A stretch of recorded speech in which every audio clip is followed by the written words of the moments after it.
consistent, he never changes. Yes. Very, very consistent. They are now beginning to speak the language of IPOB. That is the only way I can put it. Amen. There is nothing contained in what Tiwa Danjuma said or Paya Dabanjo that we have not said on Radio Biafra before.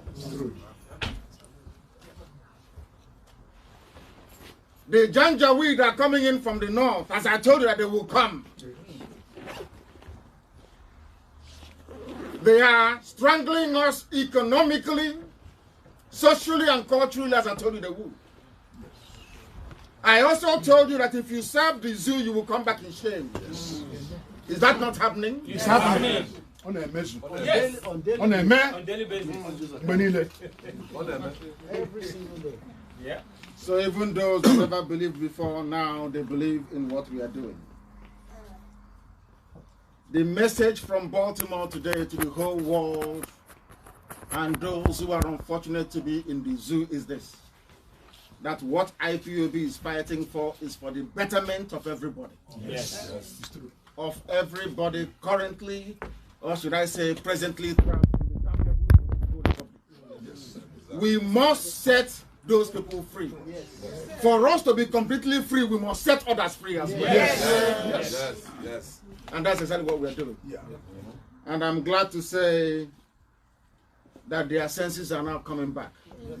They are now realizing that what those miscreants are saying or have been saying for very many years is reality after all. But you know them, shame won't allow them to come out. All of them. Yeah.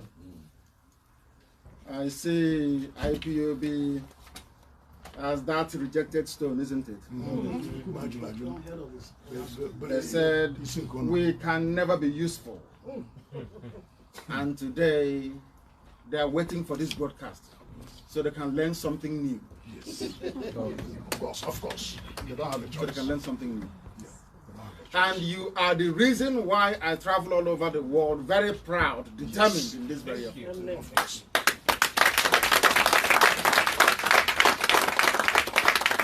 Because sometimes I say to myself, why must we continue?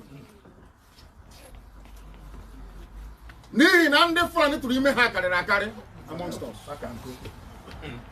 People who don't understand the divinity of this very message. Biafra restoration is spiritual. Yes. It's not temporal. Yes. Forever. That is something that we need to appreciate and understand. Yes. Biafra restoration is not a franchise. Only it's not about that at all. Never, never. I have nothing until Biafra comes. As I said to Elohim in the oath I took at the temple in Jerusalem, yes, that I will have no earthly possessions never, until Biafra is restored. What we are doing here is not a business. It's not a franchise. What we are doing within IPOB is the calling of God Himself. Yes, true, true. And that is why our enemies, regardless of the vast resources at their disposal, they are the ones who are panicking. We are not panicking. Never. We know where we are going. Of course.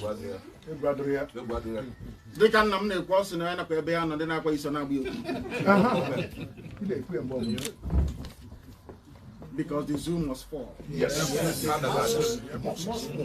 I promise the Fulani that I will break Nigeria into pieces. It will no longer exist as an entity. It doesn't matter what they do. It's a proclamation that will come to pass, because anything I say behind this microphone comes to pass. I said everything. Even when I said I'll sacrifice my parents, I didn't know what I was saying. It has come to pass. Yes. That is the way it works with us. Those who are in the flesh will not understand what we are doing. Yes, of course. They said you people are impossible to bring together. You hate yourself. They are clowns. Clowns. And within 24 hours, in a far-flung place from DC, This is the number of people who are here. That is confirmation that we not only love ourselves, Always. that we are determined to restore Biafra. Yes. Absolutely determined. They used to say to us that these people cannot come together, nor contribute money, nor do anything that will benefit those they don't know. But you have proven them wrong. Big time. Yes. Big time. What you're doing today, no other group of people can do it in Africa. I say none can do it. Even in the whole world. This is the largest mass movement on this earth. I said the largest. Yes. 70 million. And the era of Fulani emasculation of other people has come to an end. Over. Forever. It is over. Over. That when they go to sleep, they think of IPOB and they have convulsion. That was what we set out to achieve from day one. Yes. We've not carried arms yet. And that's like this. Okay, below. Did you see our men in nowhere at all? Did you see them in nowhere? Yes. Can you imagine giving those men arms? What will happen?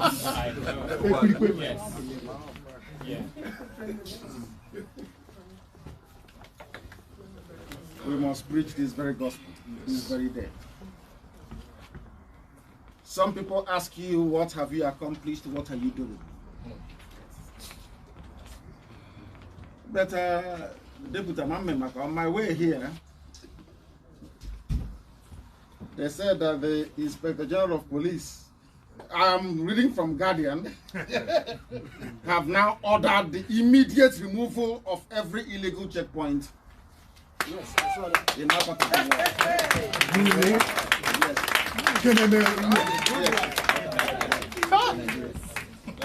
IPOB, one family. IPOB, one family. IPOB, one family. IPOB. Because they understand we are not criminals, we don't steal. Yes. We are not asking for anything that doesn't belong to us. It's your abandon. What we are asking for is a right to establish Biafra, the way it was before the white man came. That right is inalienable. Yes. That right is natural. Yeah.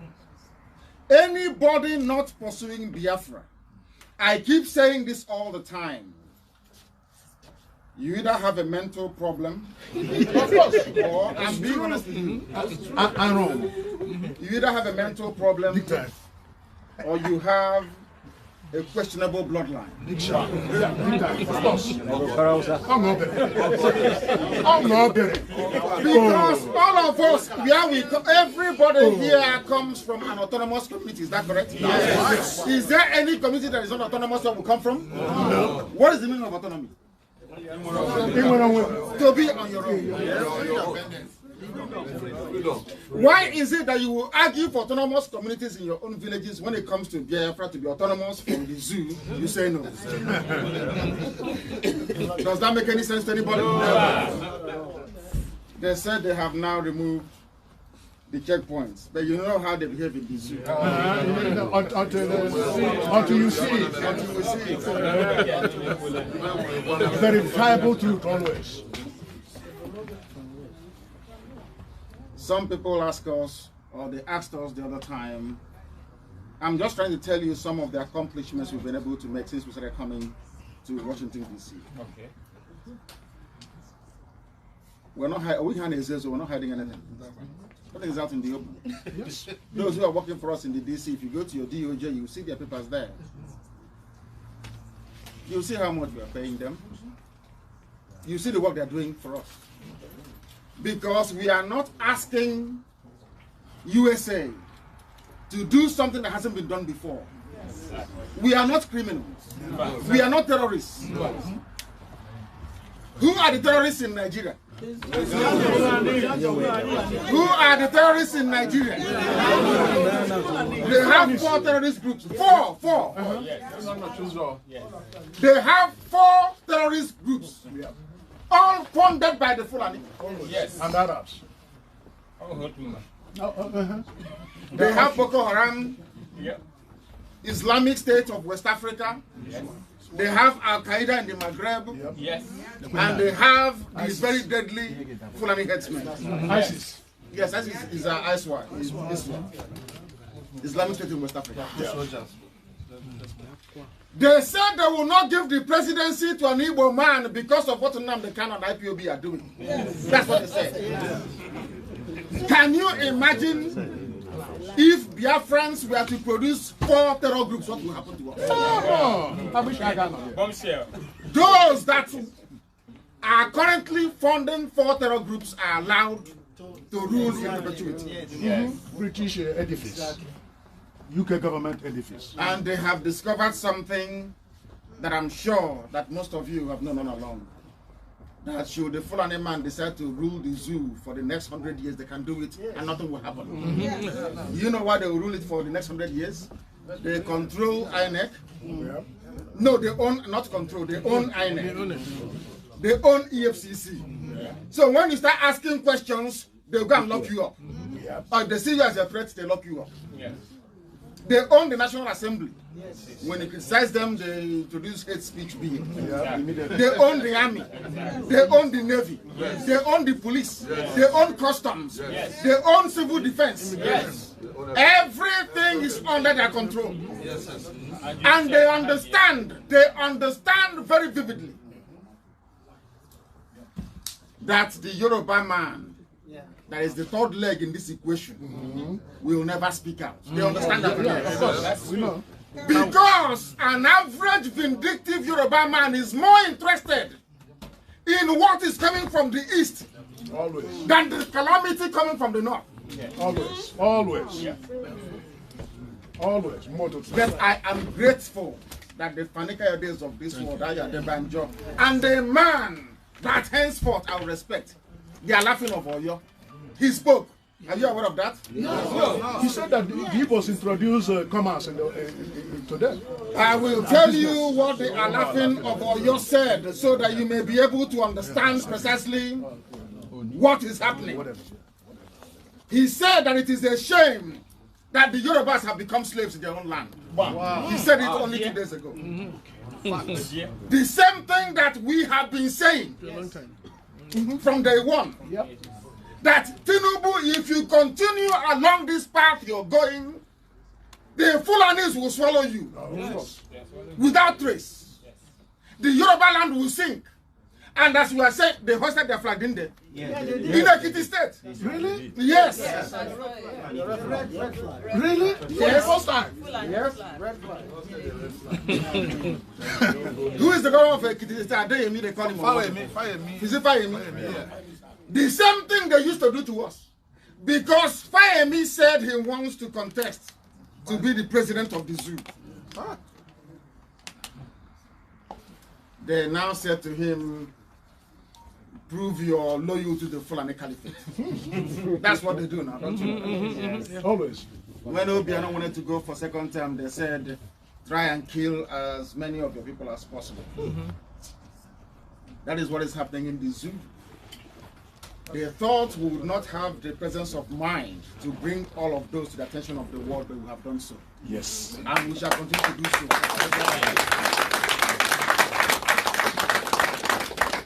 To put it the way the Oba, this is the foremost paramount ruler in Yoruba land. Because if I were to say this, they will say IPOB, they have come again. They are sowing seeds of discord. I like Yoruba people, I have nothing against them. But they are misdirecting the competition to the east. They should face the north. Yes. Right. Because we have nothing against them. Absolutely nothing against them. Jealousy and the wickedness. They can't hear me at the back? For production after this? Okay, okay. It's just because of the echo, that's the problem. Is that okay? No. You're fine.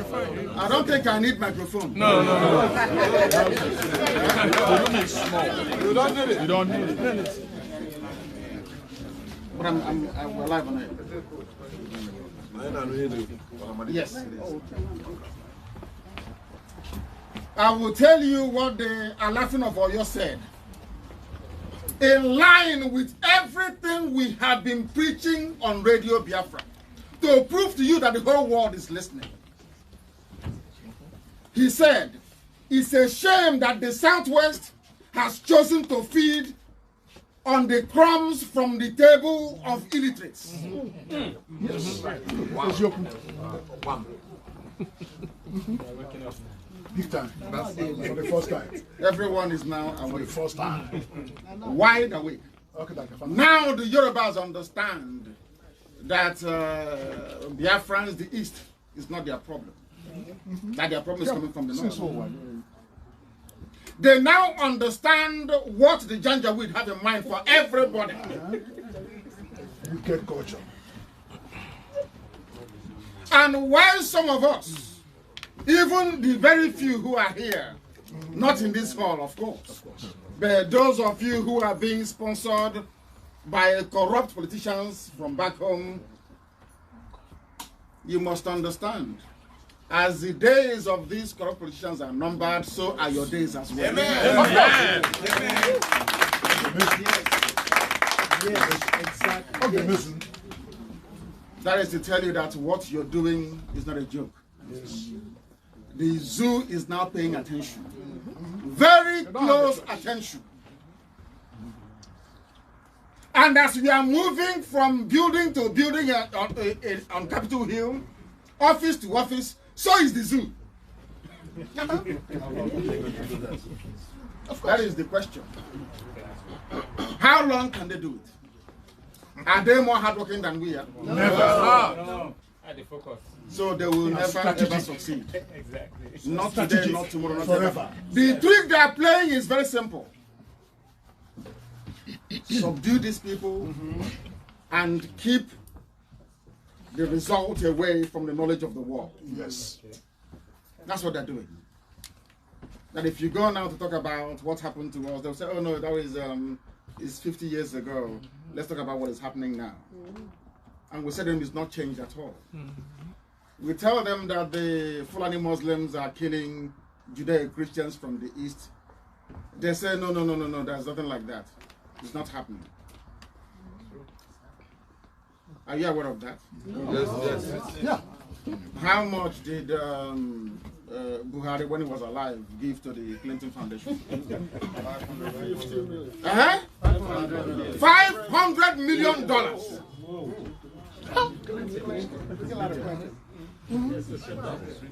And that has gone to fund this false narrative that there is nothing wrong going on or happening in Nigeria. Democrats. Don't you know that? What do you think that lobbying is all about? That's what it is. It's a corruption. Because there's a saying where we come from. In the Rebana and Huji, may not your website get to say naturally. Naturally. Is that not how it's done? That is how it goes. Because you're not there. Yeah, of course. We have come to the USA, and now they understand what is happening to us. And it's no longer going to be politics as usual. As usual. You change everything. No longer politics as usual. Now the world is aware of what is happening to us. You change them at Wall Street. And the funniest thing is that the Fulanis can no longer help themselves. Yeah. The dam has been burst. Big time. The tempest. They can no longer. They've opened the floodgates of hell. They are coming in from the Sahel into all nooks and crannies of the zoo. And some of us are here. And as I keep saying, when I say this, some people continue to laugh and to smile.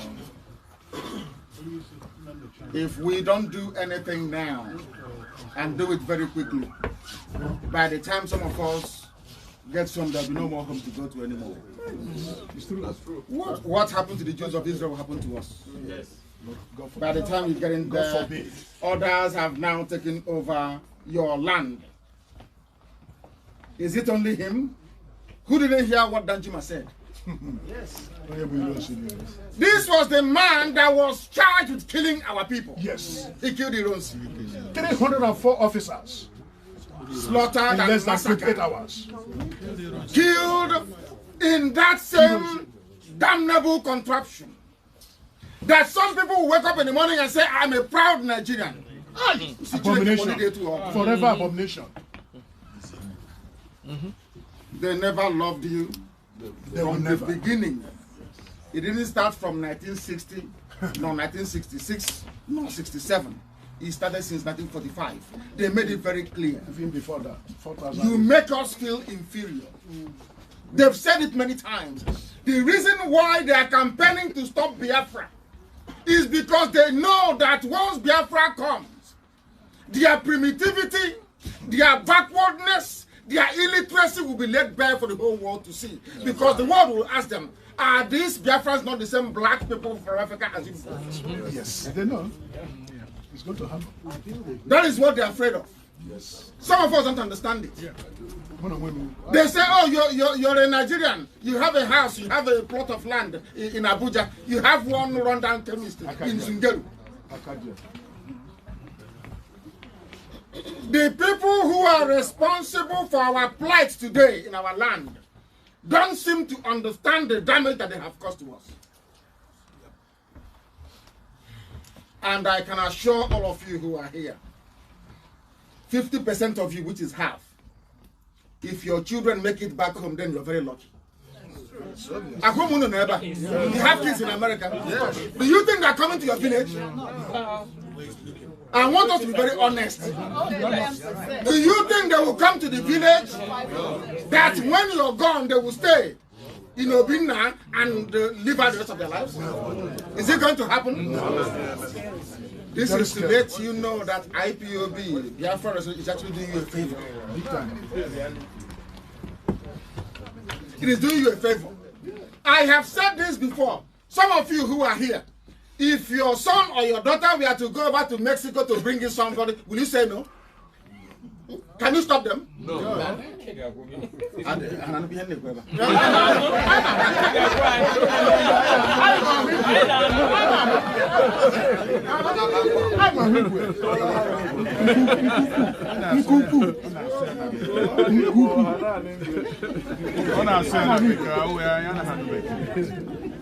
We have too many enemies. Yes. Too many enemies. Ordinary town hall meeting in Baltimore. Facebook can't even allow us to stream it live. Wow, really? Yes, of course. And the weekend. This is the second time they've shut us down. Yes, that's what they're doing. Zuckerberg. Because any agency, any government, any institution or structure that has presence in the zoo is compromised. Yes. Yeah. Go started it 1971. Are you hearing me? Yes. Anybody with presence in the zoo is compromised. Yes. Because Facebook is in the zoo. That is why they're able to go in to shut down what we are doing, because they are panicking. They know we're exposing them. And they know that the whole world is listening. And they cannot stop us. They know we are unbribable. Yes. They cannot buy IPOB. It's impossible. Priceless. Priceless. We are priceless forever. The only thing you can buy is something with a price tag on it. Yes.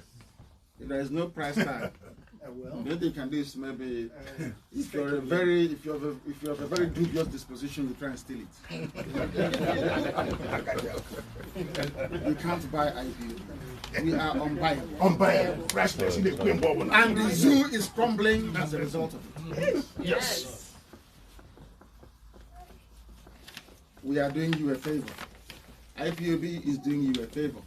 The only chance of having those your lovely children, your sons and your daughters, coming back home to answer your name, join Otumonna in the village,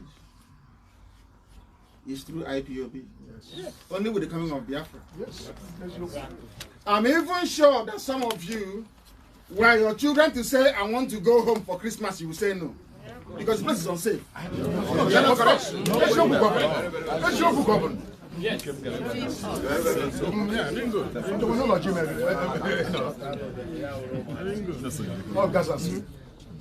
Gaza. Come over here. Oh, please, Deputy, can you come round? So if this goes down, we'll battle Facebook. Yeah,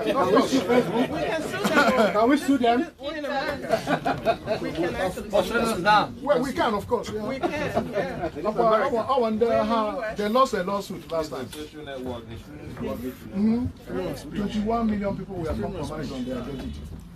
The whole world is listening, please, for information. We are live to the whole world.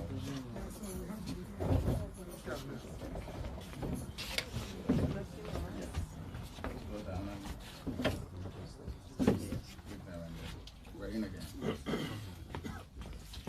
I told the people that Jibril was dead. Sorry, Buhari. Jibril took over. Isn't that what I said? Yes. And the Aisha Buhari has confirmed it time and time again. But the animals in the zoo won't listen. You know what they do? You know what the zoo did? They went and cut out all the incendiary programs I did. Gave it to their lobbies on Capitol Hill. So anytime I go to see a senator, a congressman or woman, and I come out, they go in there and they start playing my broadcast to them. Strategy. See? That I harbor hate. That I'm a hate preacher. At large. Wicked clown. I told the world that Buhari is dead. They didn't believe me. Of course, maybe they did, but they're lying to themselves. T.Y. Danjuma said, nobody will sleep if I reveal what is happening in Nigeria. We will not be surprised. Because he started it when he was 29 years old. He killed Hiroshima. Because they are all under a satanic oath. When I was saying it, they thought the world would continue to be very rosy for them. They never realized that Abba Kyari had other plans for them. The man who is in charge of Nigeria is Abba Kyari. He is the president. Yeah, he's the president. He was the one that recruited Jibril from Sudan. They know the truth. But the Yoruba media that should have carried the truth declined to do so. Because it will mean that those miscreants were right after all. Do you see what? That somebody, that envy and jealousy can destroy you.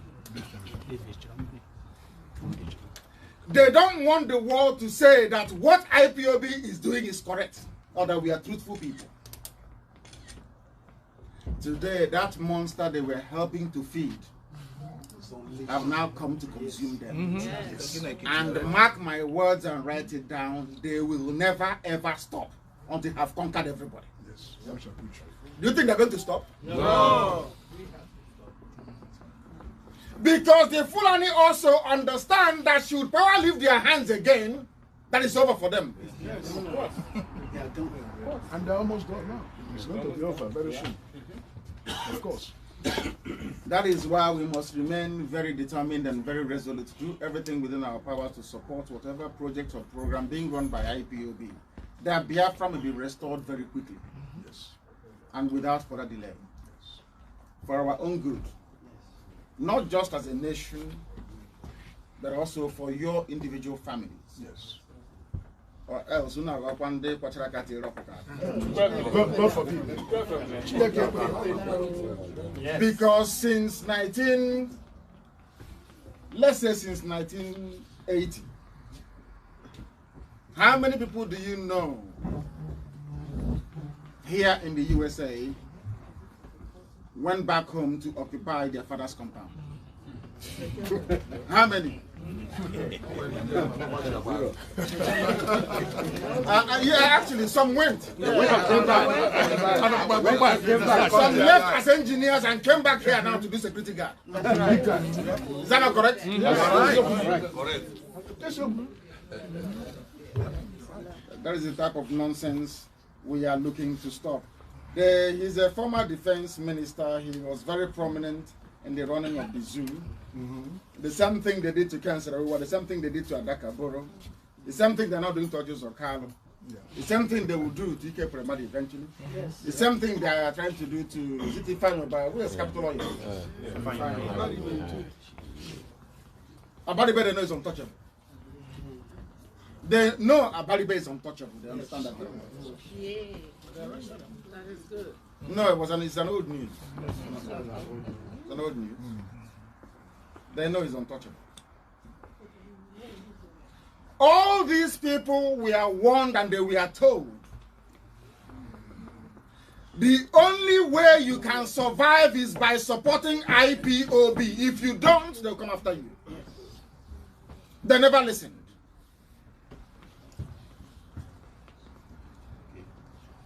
And today, what is happening to them? The Fulani people who are corruption themselves. I mean corruption. That the ones now pointing accusing fingers saying that other people are corrupt. So you are telling me there is no corrupt governor from the north? That is Hausa Fulani. Or Fulani, so to speak, not Hausa. Because Hausa people are victims themselves. I'm sure you all know that. Yes. The same way that I warned you that what Fulani did to Hausa people is what is going to happen to everybody. They are very clever. They are very, very clever. They come, they say we are fighting corruption. They've been fighting corruption for the past 400 years. They isolate a few number of you. They convince you that their cause is worthy. That Buhari has come to fight corruption. They stand on that to destroy your way of life. Is anybody from Enugu State here? Yes. Okay. Why? Why?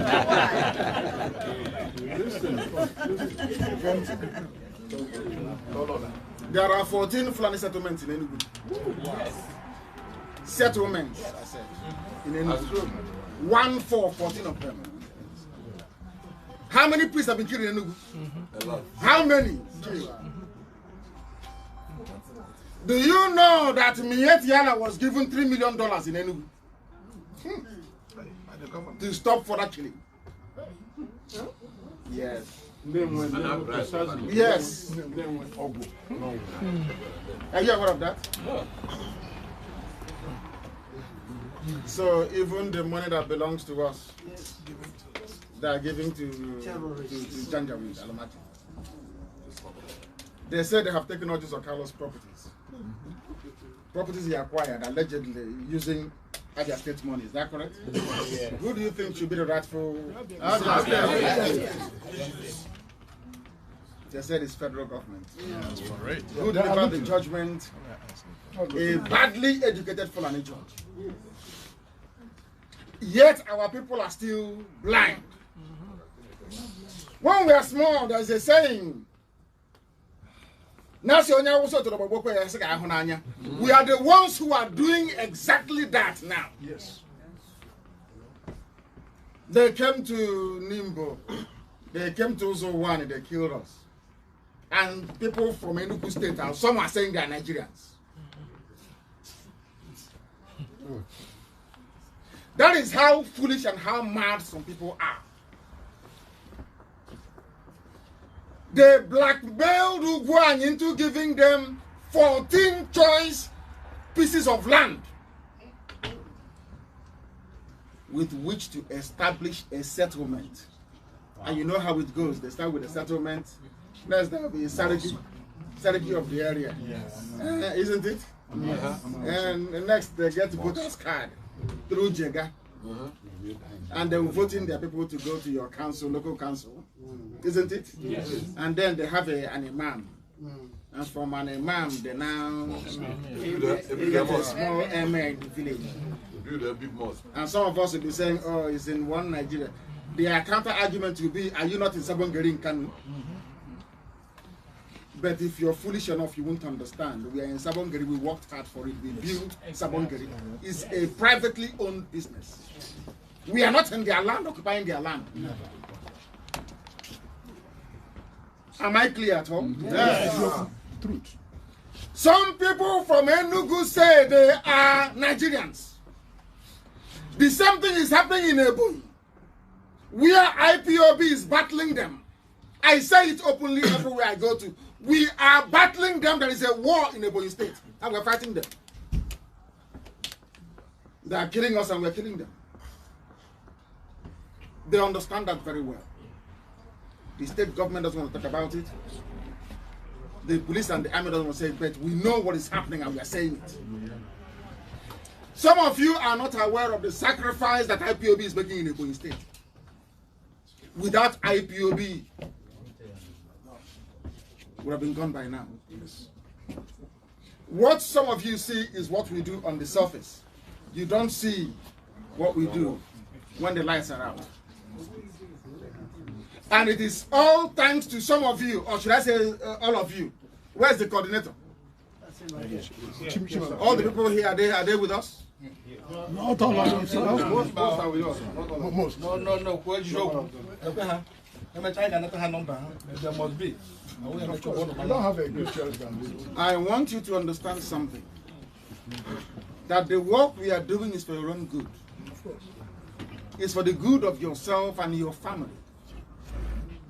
If you don't fight for Biafra, who is going to fight for Biafra? I asked before we started, would you prefer that we do nothing and sit at home and do nothing? No. No, I'm asking them. No. Anybody in America that is not part of IPOB, would you prefer us to sit in our respective homes and do nothing about it? No. Eh? No. Where's the deputy? What did Tanko Muhammad say a few days ago regarding Sharia and the Constitution? They said they will see it in the Constitution. Exactly what I said when they appointed that Pawentapa. I said it. That's what happened.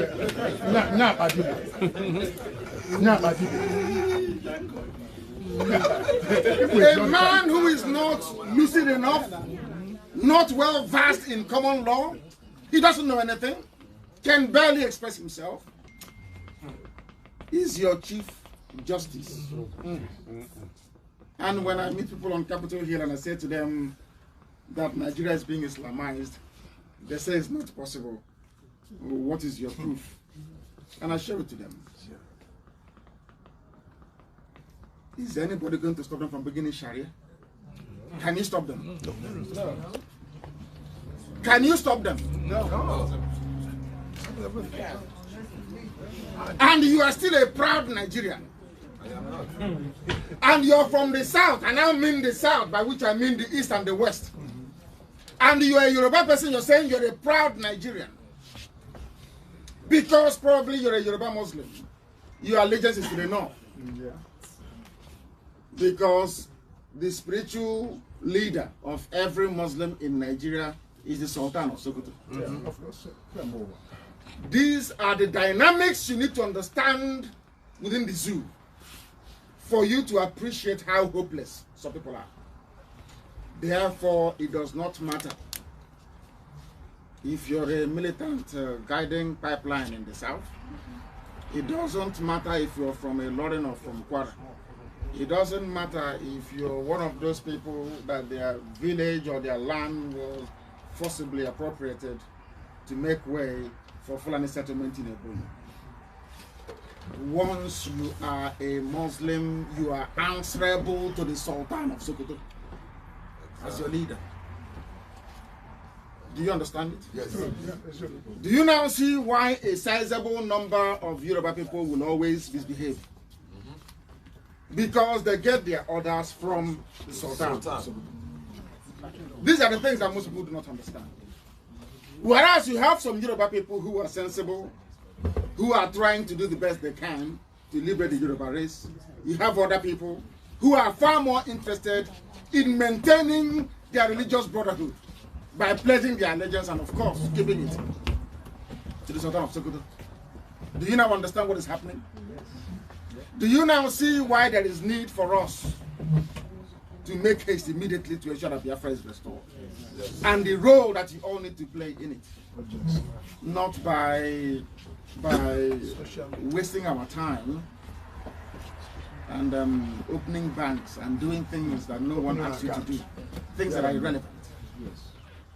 And I'm asking, how many of you here have spoken to your congressman or senator about what we're passing through back home? I did. Only 4 people in this back room. I'm trying to go to Senator Townhall of Maryland. You should try and do that. Yes. There will be a program we are rolling out. That very effort will be managed by our deputy, Mazi Nnamdi, to ensure that wherever we are in the USA, that we make contact, regular contact with our delegation to Capitol Hill, by which I mean senators and congressmen. Absolutely vital, very key in this very effort. You may see it as nothing, but it is huge. Yes. I assure you. They will listen to you more than they listen to me. They are now coming from the UK. I'm never ever going to vote for them. They know that very well. That you are the ones that vote for them. And your vote will always count.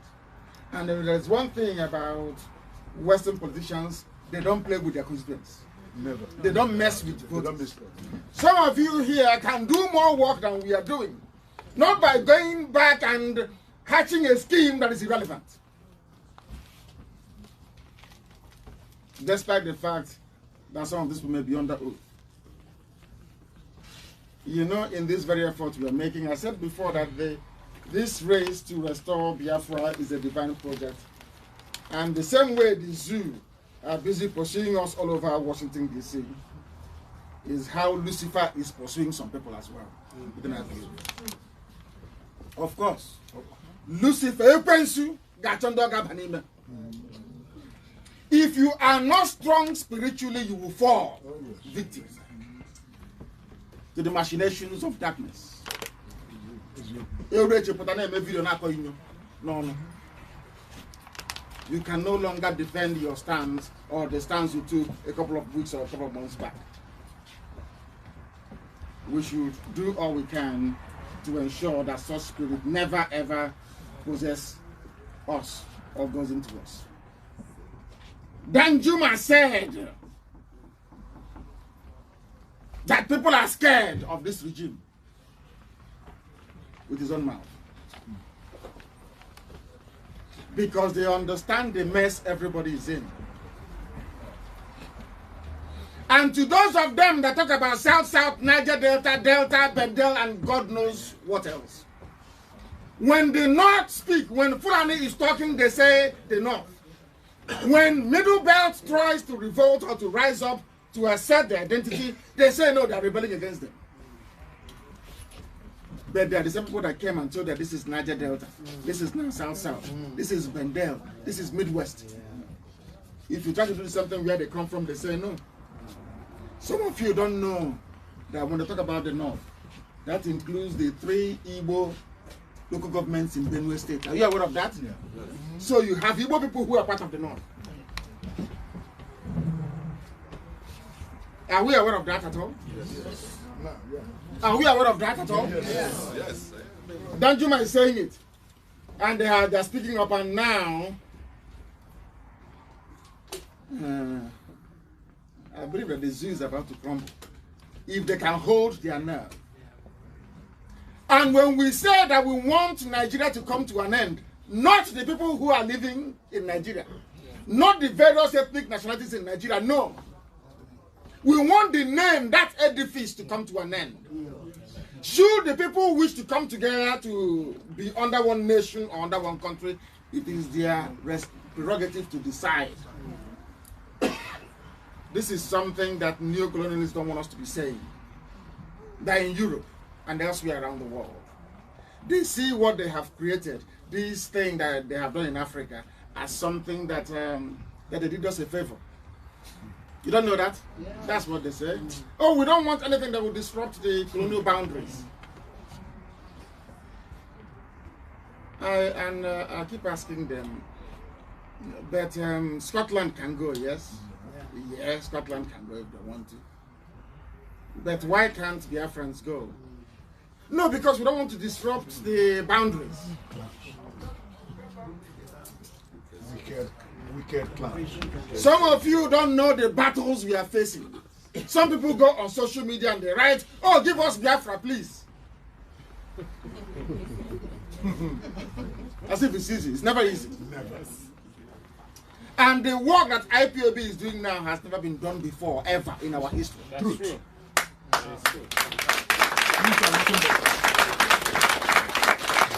Do you know that after the war, according to Irish records in Ireland, which they said it's 5 million, isn't it? I keep saying 3.6 million. The Irish newspaper published, I said it's actually 5 million people that died. Yes. 5 million dead. There was Ohaneze in 1976 after the war, so to speak. There were no group of people that came together to say that what happened to us is wrong. Let's try and correct it. Everybody jumped into the wagon of one Nigerian.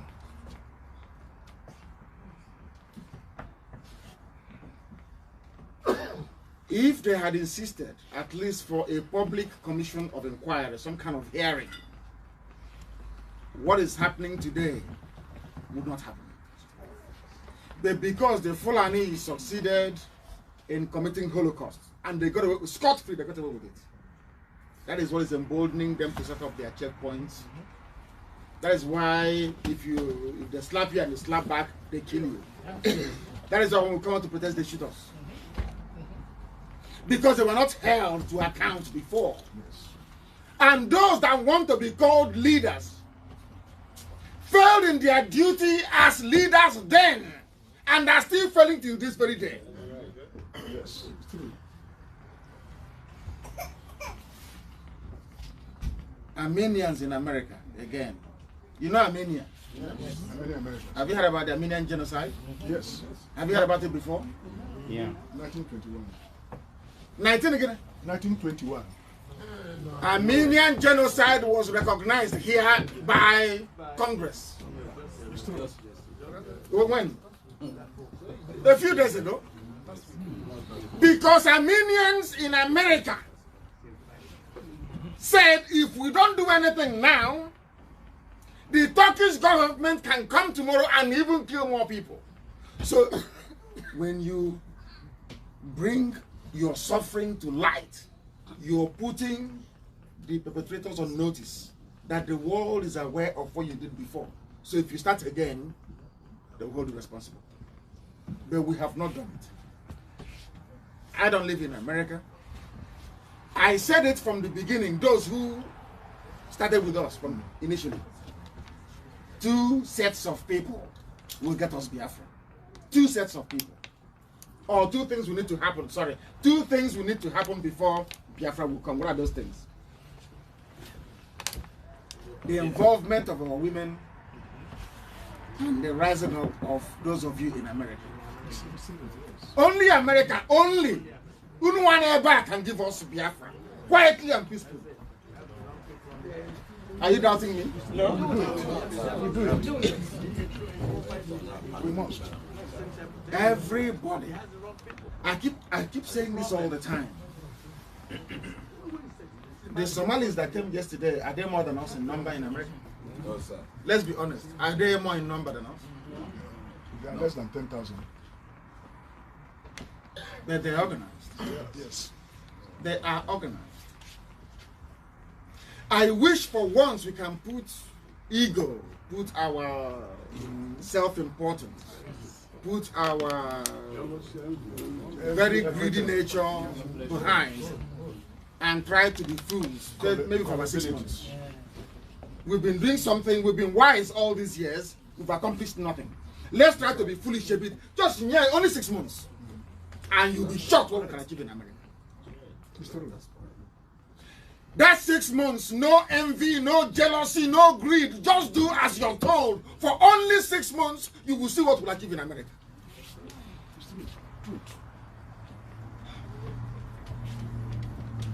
Because our enemies are not relenting. And plenty of them. There are those in Britain that believe that the coming of Biafra will signal the end of the war. Listen to me very carefully. Everything I tell you is gospel. It may sound very outlandish today, but tomorrow you'll be the one to write on Facebook. It's true. I heard it before. There are those that believe that Biafra, of course, is true anyway, that Biafra is the light of Africa. When you meet them during our normal routine meetings with them, they will never tell you that. They know you more than you know yourself. They know we are industrious. They know we are blessed. They know we are hardworking. They know that engineers are born from our mother's womb. They know that very well. It is their responsibility to stop you from emerging. So you have more enemies than you can ever dream of. But every power on this very earth belongs to God in heaven. Yes. And as I pray all the time, do you know why we are successful most times? Because when I go down on my knees to pray to Chukwukika Abiyama, I say to him, are you not telling me that you love the Fulanis more than you love your children? And within 2 or 3 days, things will begin to happen. Amen. There is always confusion in their camp. Whose phone is that? Unbelievable. Put your phone on mute. They will say put your phones on mute. Put it on silent. Try and put your phones on silent. Yes. It's distracting. Distracting. So now that the Middle Belt have realized, let me tell you what Danjuma said, which is what I have been saying on Radio Biafra from day one. In Yoruba land, everybody seems to have lost their voice. They are scared, and people appear not to care about what is happening. They don't care. And now everybody is being consumed. The Fulanis cannot come and take the East without, and leave the West alone. It's not possible. And they have the numbers to do so. They have opened their borders. Your own borders are closed, but theirs are open. You get up the next day and you say, I'm in Nigeria. You are helping Abba Kyari and the Fulani cabal, the Janjaweed, the Caliphate, to fulfill their mission and their goal without you knowing it. Every day you wake up and you say, I am a Nigerian, you are advancing the Fulani cause. The only thing that drives them away, both physically and in the spirit, is the name Biafra. Once you mention Biafra, spirit.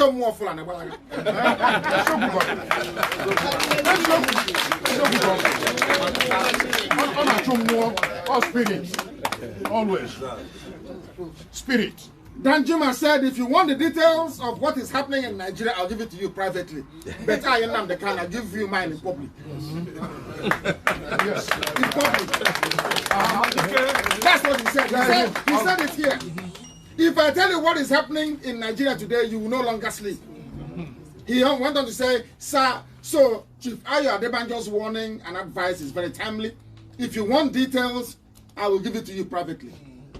Well, you know, at the age of 88. Somebody said, what is he afraid of? And I said, because he is not a Biafran. Yeah. Only Biafrans speak the truth and damn the consequences. It's true. Only us. No other set of people. And this is something we all need to understand. The same isolate and kill they employed when they killed Sarawiwa, they used to kill Adakaboro before him. They will continue to use to kill us, to divide, to kill, to eliminate. That's the only thing they know. Once you're vulnerable, they pick you up. And you're gone. Despite all the years of service and servitude to them, all ignored. I remember now, I even remember when we were small. You know, when you were born, did I give you goat or chicken? Isn't it? Yeah, as a child. Yes. And you grew up with that chicken. Yeah. You're feeling it. Is that correct? Yes. Don't you know the chicken? Olulu now. I said you were a go. Yes. Are you all listening? Yes. You come back from school, you drop your school bag, the first thing you want to do. Do you know the funniest thing? By Christmas. One Easter or one Christmas or New Year festival, your mom will ask you to go and bring that same chicken and kill it. Some of us turn to emergency vegetarian after that. Because we can't believe it's that chicken. That's in the stew now. No way. That is our life with the Fulanis in the zoo. They are looking. I have a Fulani friend. I'm sure. Onyema. When I preached to him and told him that they're wasting their time, they said, no, I have a friend. I have one of my friends in Sokoto. One of my friends in Kanu. One of my friends in Meduguri. But talk about it. Did none of his friends come? No. Did they come? No. They came to IPOB to do something about it. That is your lot with the Fulanis in the zoo. They pretend they love you, they pretend they like you, but they despise you. Always. And it is a good thing now that the Yorubas are beginning to realize that they themselves are not immune to what the Fulanis are doing. You say you are a Nigerian. The Yoruba Fulani servant will say they love you. They will say, oh, why are you asking for Biafra? That's what they will ask you on social media. Oh, I grew up with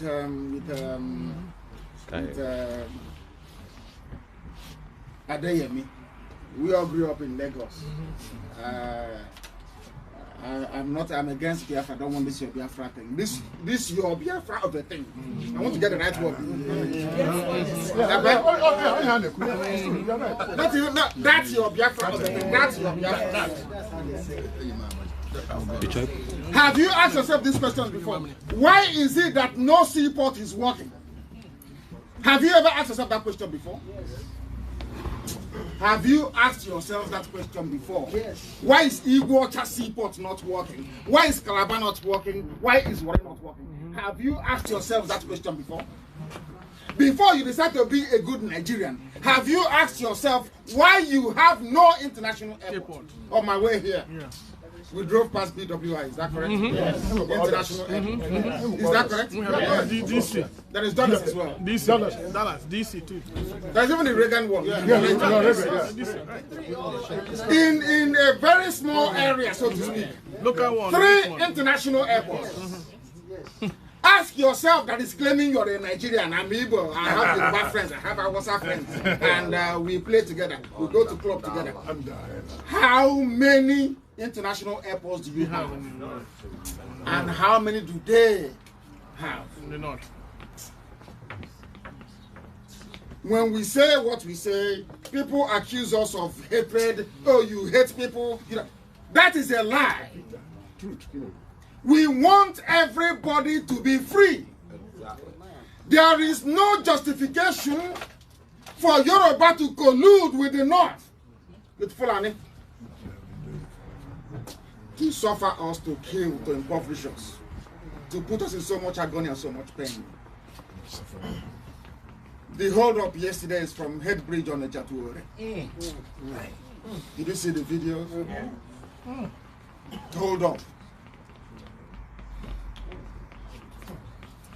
And I keep asking myself, we have more people in the US than any other ethnic group. Is that correct? Am I wrong? That's right.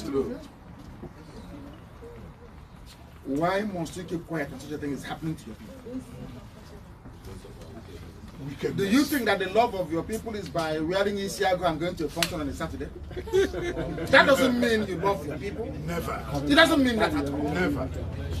It means you're a greedy, gluttonous fool. Forever. The only time you identify with your people, albeit so cowardly, is when there is rice or chicken and the offense are involved. And drink.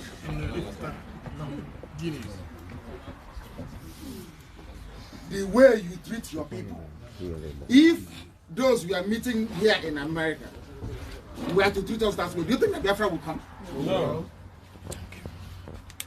We get better treatment from foreigners and the ultra wise people more than our own. The way things are back home, are you happy? No. Are you happy? No. No.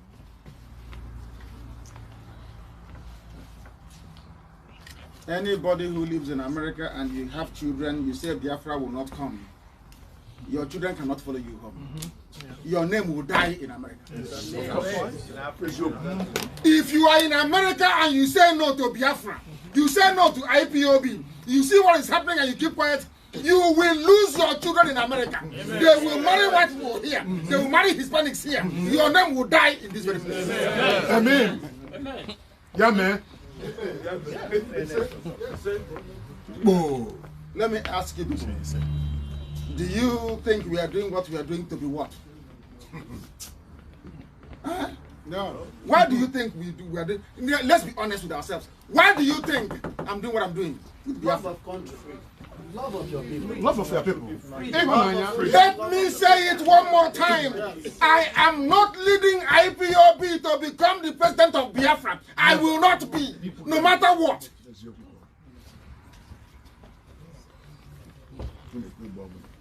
I am not doing it so I will get contract or land Or influence.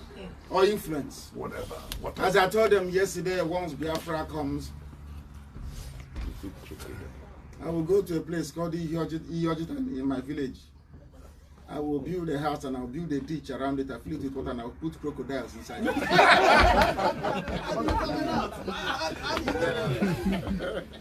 Because serving people is not easy. It's the most difficult job in the world. Yes. I see Trump sweating sometimes what they're doing. I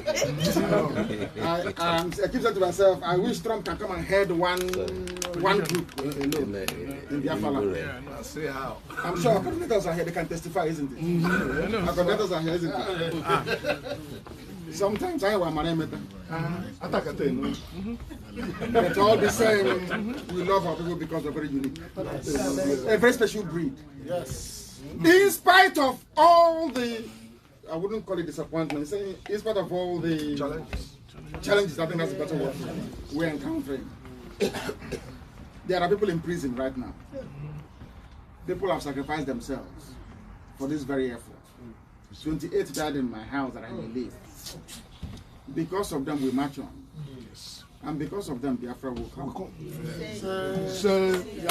I have no doubt. And our message to all those who are unfortunate enough to find themselves in the zoo, courtesy of the British,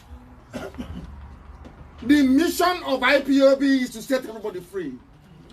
We are not going to come to your land to ask you what is in your land. No. Instead, we'll give you the ones we have. Yes. And I want to repeat on record,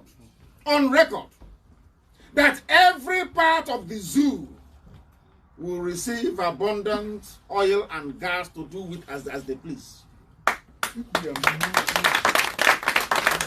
Anybody telling you that we are fighting for Biafra because of oil and gas, never.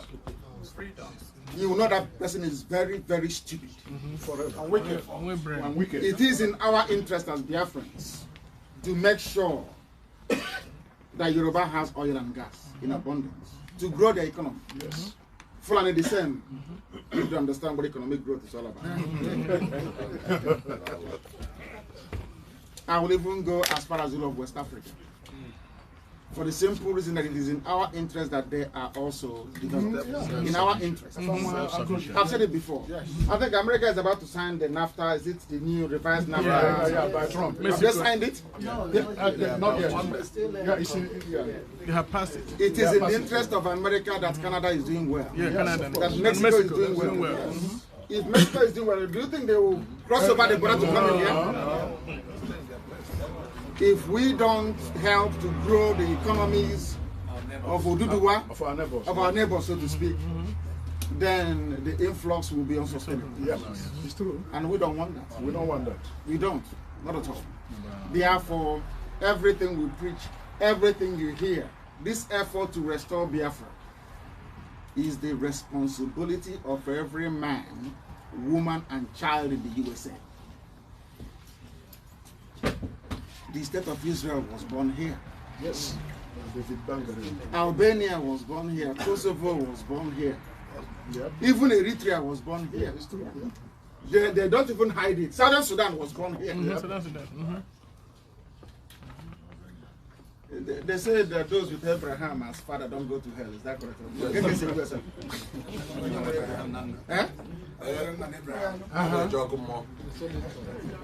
We have all of you in America. Why should I come to Capitol Hill and be struggling all the time to convince your own congressman or woman or senator when you're there already? And it won't cost you anything.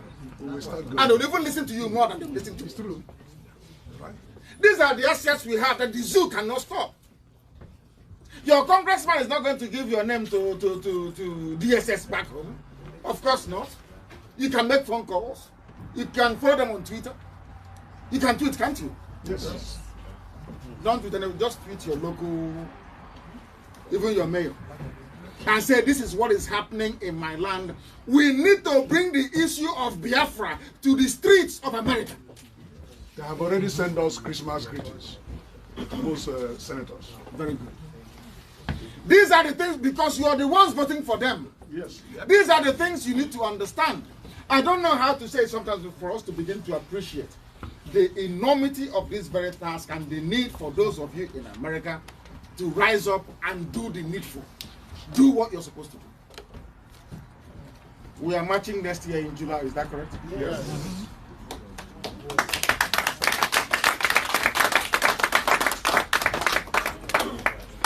If you have not taken your holidays, if you've not booked that July again, No, I think they said no. That we cannot. on the eve of July 20th. okay, after their independence, okay, which is good. July 20th. Everybody will be back. June 20th. Yes. They brought it forward to June. Sorry, June 20th. Okay. They've changed from July now to June. You know, we are tenants. Is anything the landlord says? The fly will come out. Okay. The flyer will be out very soon. Right. Now, July 20th. June. June 20th. I'm here July and I'm listening. What you said before. June 20th. June 20th. Yes? 2020. Go and get all your children and your grandchildren out of school on that very day. Or is it holiday period or is it school period? Yeah, so their school is about to close. Yeah, which is elementary school. Elementary school. Yeah, and the high school. Yeah. We need all our children in Washington, D.C. Okay. I'm going to be on Saturday. For this very match. Everybody must come. I can show her number. Everybody must come to let the world know how big we are here. Educated population. Once we do it, they'll start looking for us. Yes. We're not going to look for them. They'll come to us. No, game of numbers. Because we have the numbers. And we can make a difference. It is about time that we begin to reason, as I said. The next 6 months of 2020, I'm begging all of you, those who are here and those all over the world, we have been doing our sense for many years. More than 80 years. It got us nowhere. I am begging Biafrans all over the world to try to be stupid for the first 6 months of next year. Yes. And you see what we'll achieve together as a people. Yes.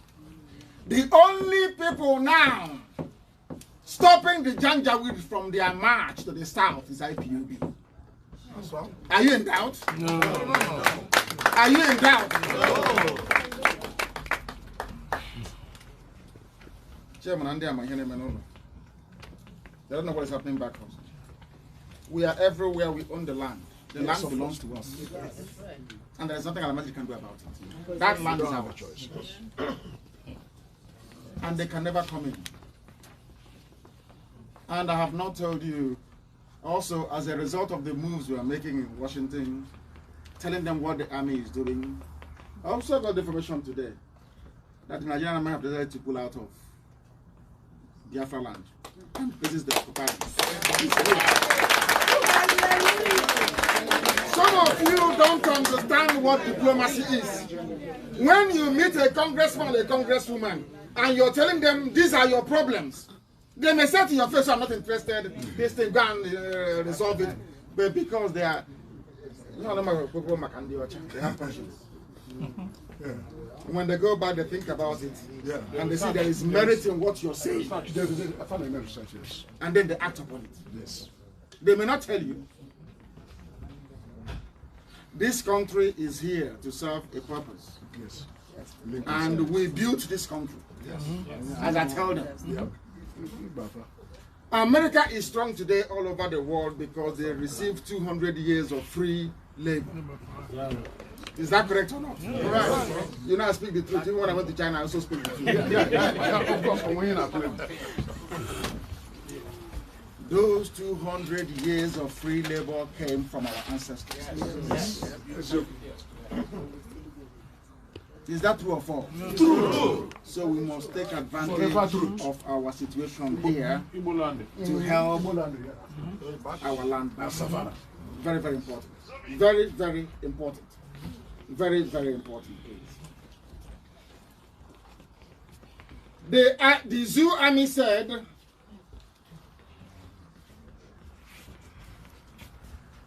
that they have no security challenges in the east. But all the same, they have to stay there because of IPOB. And as I keep saying, every generation that will come after us, even their children and children's children, they will remember IPOB. Yes.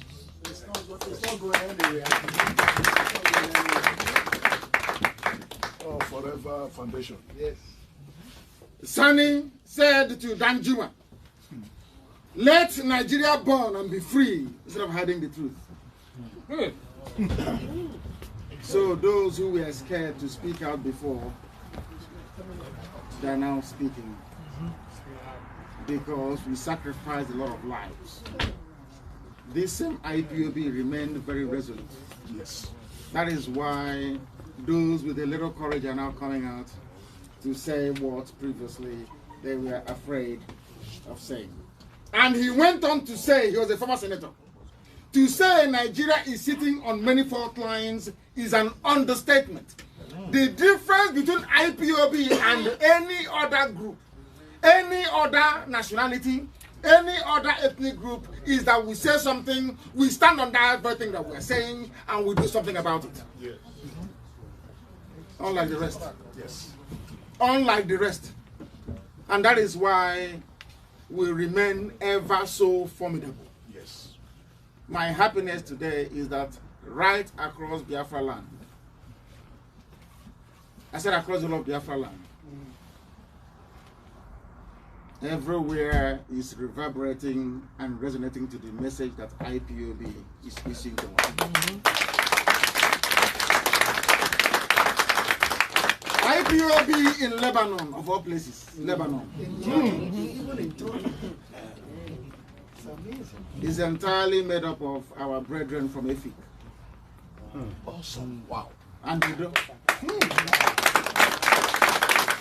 I don't want you to think that IPOB is an Igbo affair or restricted across the Niger. Everybody wants to be a part of it because they have seen the light, they have seen the truth. Yes. That what we have been saying is the truth. We are not against anybody. We are not asking to take your land, to take nothing at all, but for everybody to be free to decide what they want to do with their lives. Yes. Simple. That is why today they reference us. And no fences will be. Are they going to mend any fence? The zoo? What's their name? I don't want to mention them. Those that work for Anger of the Life. The people that issue them fit notice. All those who go eating Do you know what they said? Let me see if I can find it, because anytime I do news analysis, I always use what they say. I always use what comes out of their mouth. Do you know what the Al-Majri boy said? He said that they should go and do that the zoo should incorporate referendum in the constitution. Did anybody read that very news? No, you didn't. I will find it. Uche, did I send it to you? I'm going to find it. That was what they said. That they want. I have it with me. I have it with me. Somebody sent it to me on my way here. I couldn't believe it. I could not believe it. Because these are the things that we are doing that some of you do not know is resonating within the zoo.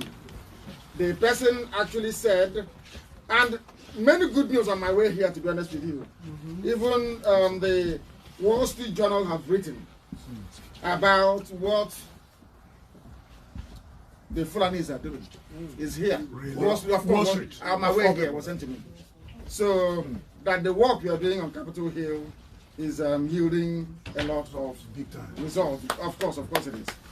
Of course it is. I want to find it for you so you can read it. It's from the Nation newspaper. Nation newspaper. Not Tinubu. Al-Majri Nako. Al-Majri, those Al-Majri kids. Northern group 6 inclusion of referendum in constitutional amendment. Yes. Wow. That's what I heard. And they gave reason as to why. Nation, go and look for Nation newspaper. Kenyan network ever. Nation newspaper, please look for it.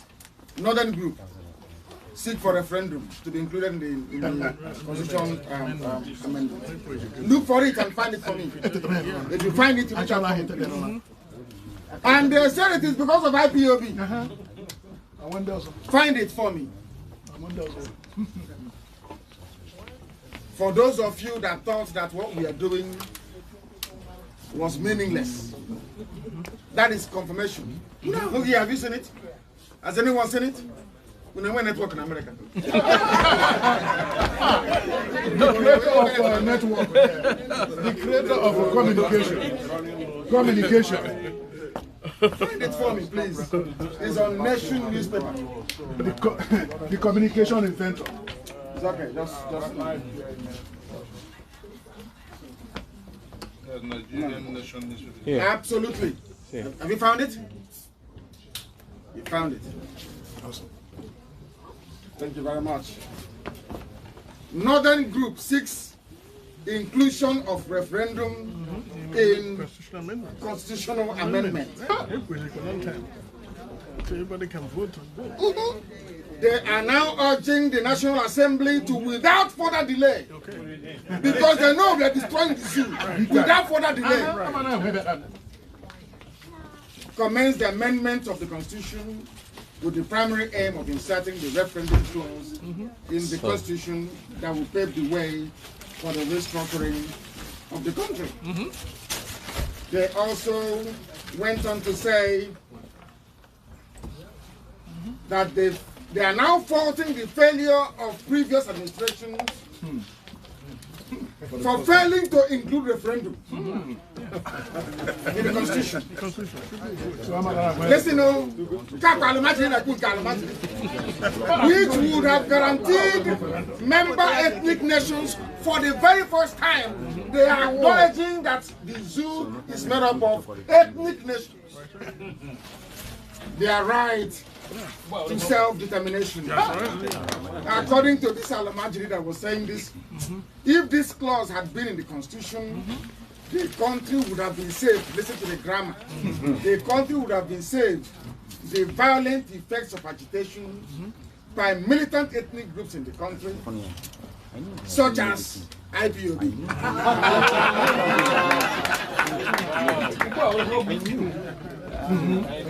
And I told you before that after dealing with them, they will beg us to take our Biafra and go. I told you, after dealing with them, they will say, take this your Biafra and go. If the Fulani are wise, if they are sensible, they will give us referendum tomorrow morning. Or else, we will destroy the Fulani image all over the world. That they will be worth nothing. Yeah, it's almost done. They have been exposed. Everybody is exposed already. They will be worth nothing. They are playing with us. They don't know how determined we are. They don't understand how focused we are. They don't understand what we are prepared to sacrifice for Biafra. They underestimated us. And it's a good thing they did. Yes. Oh, good. Very good. If they knew how serious we were, I'm sure when I was arrested, they would have killed me or shot me. Yeah. And damn it. Now they know. Now they know we are Biafrans. Now they know there is no going back.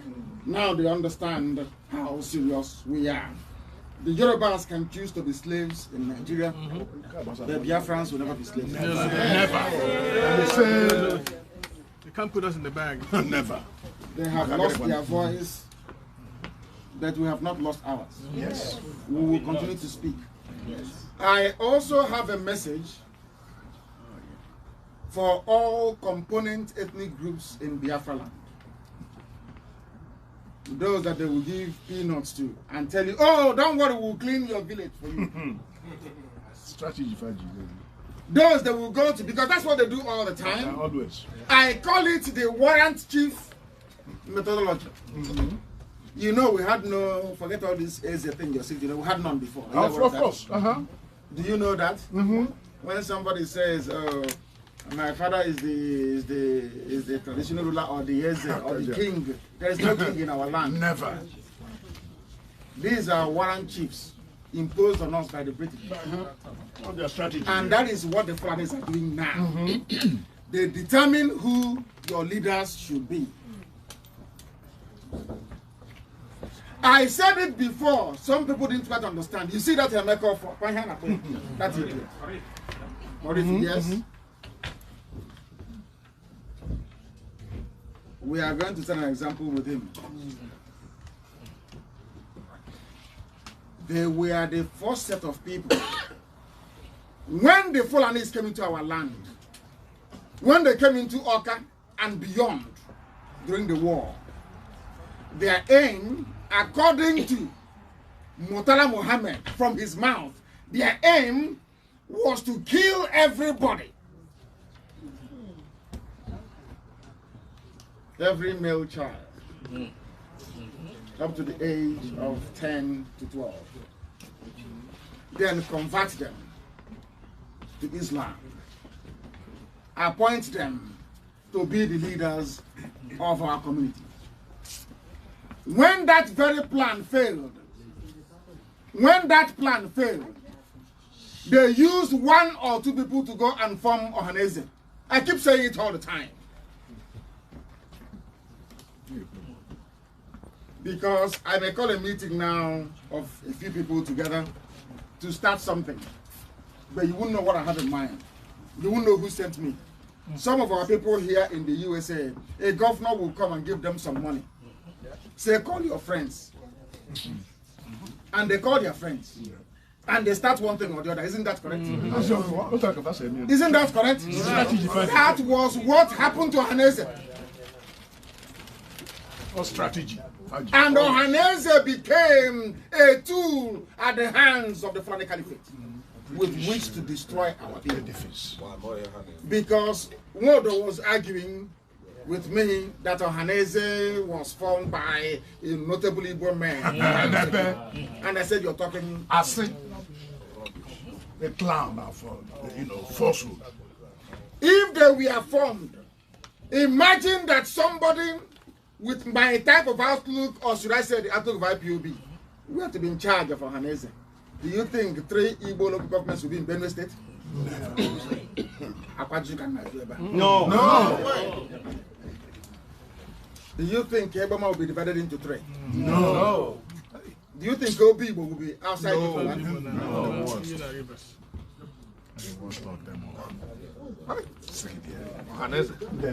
There's a place called Ejagam in Cross River State. Have you heard of that? Ejagam. Which is Ejagam? Ejagam.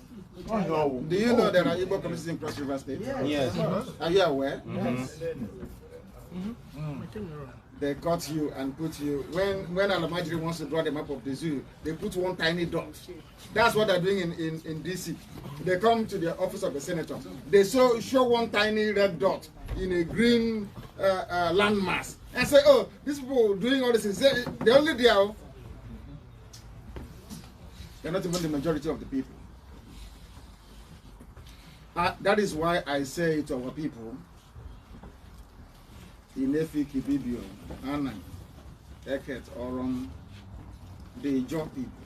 I'm very glad that we are now beginning to wake up in the part of the world.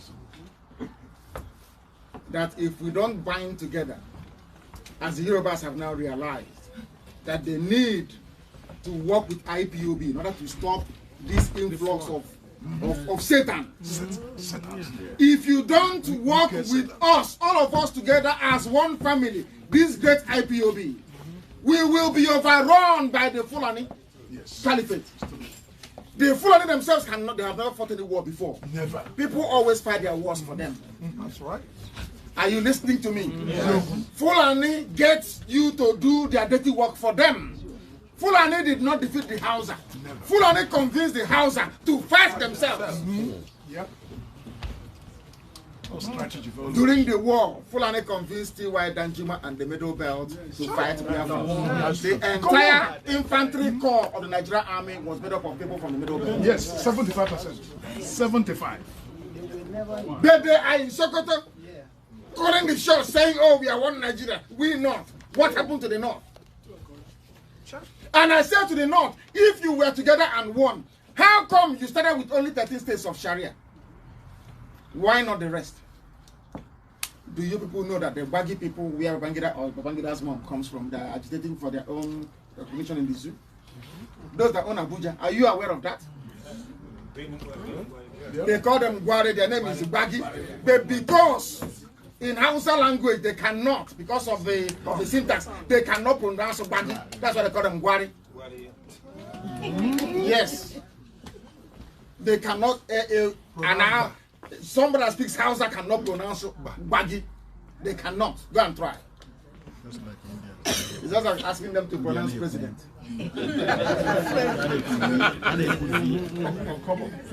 These are historical facts in the zoo. Today they are fighting to be free. And I want to encourage every group in the Middle Belt.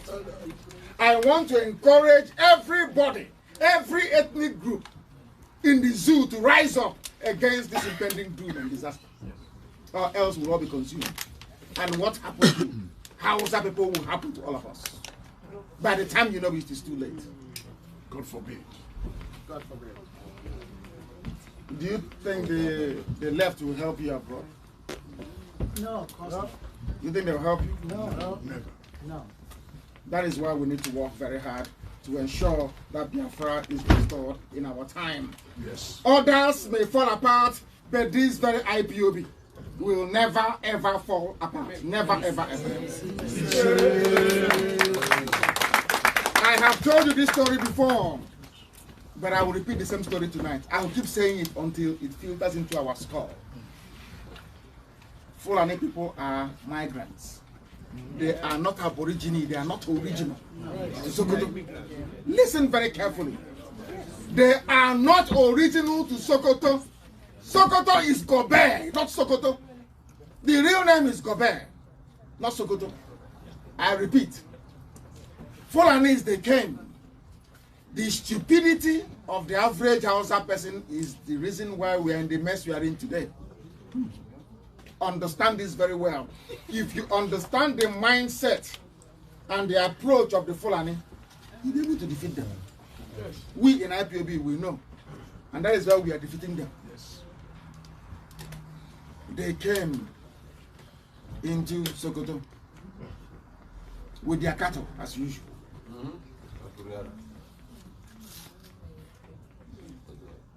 That happened in 1754. In 1754, they came into Gobe, pretending they have come. You know what they started saying? Oh, we have come to fight corruption. From Senegal. All the way from Senegal. The same way today in Abia State they are fighting corruption. And they said to the Hausa people that we actually Muslims before these vandals came. That the version of Islam you're practicing is idolatrous. It's not consistent with the teachings of what we now know today to be the Wahhabi sect. That we need to change them. They employed Othman Danfodio as an ordinary teacher. A teacher to teach the children of the king, who was then in Katsina. Are you following me? Yes. Like those who are opening banks. You came to my house, I cooked for you, I presented it.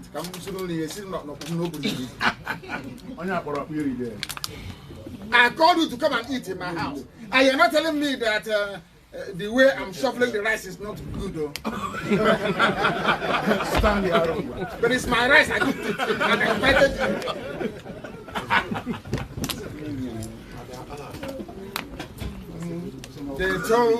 They told the Hausa people that their kings were corrupt. Yes, and I was back home.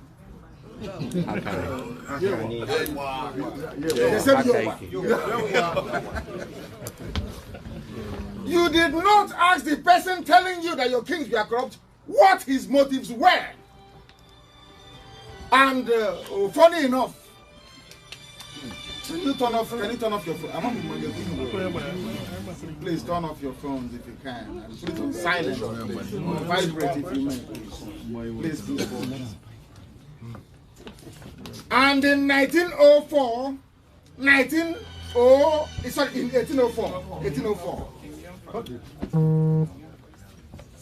he managed to convince the Hausa peasants that the thing stopping them is corruption.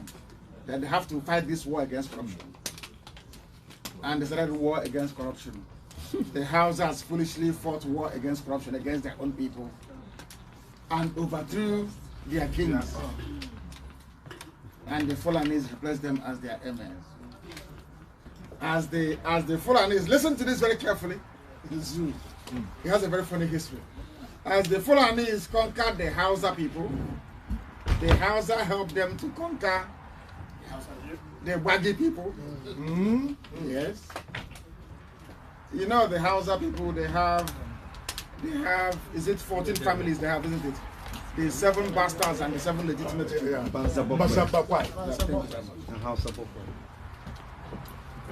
Bokoi and Banza, isn't it?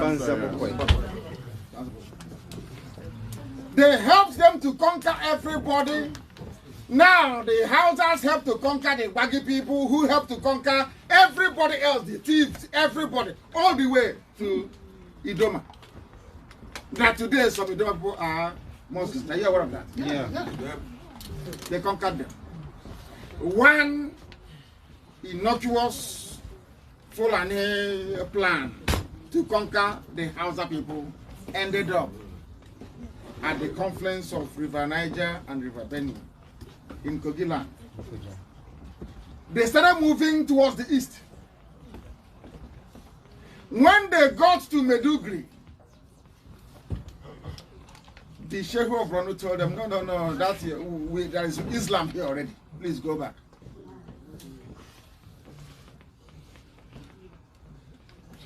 That was why Borno remained untainted for a very long time. As they conquered the Hausas and the ethnicities of the Middle Belt, they now descended on the Yoruba people. They conquered the Yoruba people. That is why there are Muslims in Yoruba land. Not just all the way to Lagos Island. 80% of Muslims are Yorubas. They came to Biafra land. As you know, they would. They came to Biafra. What happened to them? They died, I think 1677. They died. Sister Flag. Sister Fly killed all of them. 1677. Ordinary Sister Fly. For those who don't believe in God in heaven, 1677. because there was need for God in heaven to preserve his children. Always. Yes. Truth and nothing but truth. And they died on the plains of Benue. 97% of them died. And they were very, very upset about it. 97%. And old man Damfodio swore that they would dip the Quran in the Atlantic. And the only person that they felt could do that in modern times was Muhammad Buhari. Yes, that's their mission. To bring Islam into our land, to conquer all of the people. Because we are very proud people, we are blessed people. Yes. That is why they are doing all they can to subdue and to subjugate you. So anytime you foolishly say to yourself, I am a Nigerian, you are advancing the Fulani agenda, Yes. in your life. Not just in your own life. Anytime you rise up in America and you say, I am a Nigerian, you are responsible for your children not going home. Yeah. You are responsible for the end of your lineage. Because we give birth to children and we name them Ahamefu. If Biafra doesn't come, Ahunu gave in America. I'm telling you. God forbid. The only thing that can bring your name back to the village, because the best days of our lives we spend abroad, isn't it? Oh, yeah. When we are dead, oh, no, God forbid. When we are useless to our community, that's when they take us back. I need you to understand this very, very clearly. Americans are in America developing America, is that correct? Yes. Europeans are in Europe developing Europe. Yes. Only when they are expatriates. Even now, we've taken South Africa from them, they're now even returning back to Europe, some of them. How do you think that you can live in America, grow your family in America, and where you come from will be developed? How is that possible? Oh, some of you think that if you make your money in America and you go back home and you build a story building, somehow you've done something. Oh, no. Is that an achievement? No. Never. You built a house where you will live, I think it's an achievement. No. Huh? No, what contribution are you making towards the advancement of the lives of other people? No library, no hospital. No library, no hospital. No road. Nothing. No road to the house. Search. Do you see why we need Biafra? Yes. And do you see why you need Biafra more than Biafra needs you? Yes. Yes. Forever there. Because it sounds very perverse, but it's true. The foundation. Biafra is actually a selfish enterprise. If you don't own Biafra as your own property, as your own thing, I'm doing it for myself, you fall by the wayside. Always. Always. You can't do Biafra for Nnamdi Kanu or for whoever is not never. You're doing it for yourself. Because in this Biafra, that is what will guarantee the continuity of your name. Yes. The development of where you come from. The pride you will feel as a free person. All this race, are you not tired of it? Yeah? Go but I say black and white, black and every place. 365 days. Are you not tired? Are you not tired staying in the place where you are? You can never ever fulfill your life potential. Are you not tired? We are tired. Maybe some people enjoy being slaves, but I don't. I don't enjoy it. Never. And can never enjoy it. House boy. Outside. After doing your slave labor outside, you come back to your land, and Fulani Janjaweed is lording it over you, and you accept that? No. Huh? People who are illiterate, Didn't go to school. and wicked. stark illiterate, Didn't go to school. uneducatable, Never. impossible to educate. No matter how much you educate them, Alamaji will be Alamaji. Forever. For another 4.5 billion years. That's what they are. Their culture. I will Wicked keep culture. asking the same questions that I ask Wicked all the culture. time. Can you show me one Fulani poet? Never. No. Never. Scientists. Nothing. Can They don't you bring show anything. me one Fulani scientist? No. Do we have any Fulani scientists? How come they cannot do anything right? I have never met a Fulani doctor before. Huh?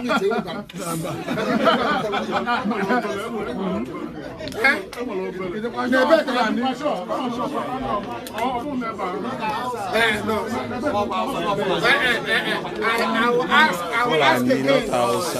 Where have you met a Fulani doctor? No. I didn't say Hausa doctor. Yeah, I haven't seen them. Have you met them before? Have you seen them before? How come they cannot be a doctor? They are not pharmacists. But they are good enough to be the president of the country. And you expect to be developed. Is that possible? No, it's not. Sometimes I ask myself, what type of planet are people living on? People who are blessed, people who are industrious, people who are hard work. They are not qualified to be president. It is those who cannot be president. Do you see how people reason in the zoo? People who are nomadic are now qualified to hold the highest office in the land. Those who are educated are in America, doing irrelevant jobs. And you're telling me that all is well in Nigeria. You're telling me that to be a proud Nigerian.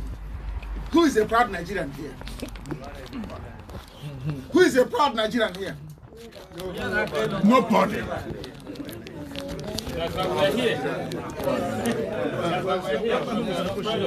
I want you to understand something. Very, very important. It is your responsibility. Biafra is yours. You must own it. If you're not aware of what is happening back home, I please urge you to acquaint yourselves with the atrocities going on back home. If you don't know already, you ought to know by now that our land is under occupation. You cannot come out as a free being to express or to exercise whatever right they claim they have given to you via their sham constitution. That is why Biafra is going to come. And that is why nobody can ever stop it from this. Therefore, as we are gathered here today, I must make it very, very clear that Biafra belongs to each and every one of us. Yes. IPOB is our own thing. It belongs to everybody. Yes. It belongs to everybody. And try to always resist the temptation, because the devil will come. I assure you. Try always to resist the temptation of the devil speaking through you, of always finding fault and not being able to do things the right way. IPOB is a family under one command structure. Only one, not two, not three, not four. Once you're under oath, you have sworn to abide by the structures of IPOB, not your own. I am fond of when people come to see me privately, we discuss one or two things that, we have in mind or what we are doing. And I've noticed that each time I do that, some people go out and try to implement that very thing that I've said we ought to do. And that is a very serious disease. We are not in any competition with anybody. All we want is Biafra. I've said it before and I'll say it again. Had Wazirike behaved himself, they would have done it for IPOB. I have said it many times. Had they been consistent, truthful and transparent, they would have done it for IPOB. I don't want our people to think that somehow we are in some sort of a race between each other. Our race is against Hausa, no, Fulani, not Hausa. I keep saying Hausa Fulani sometimes. If we tell you what we have in mind to do, unless there is an order to go and implement that very thing, you are not allowed, you are not at liberty to implement it. I said, whatever thing you can do to ensure that Biafra is restored.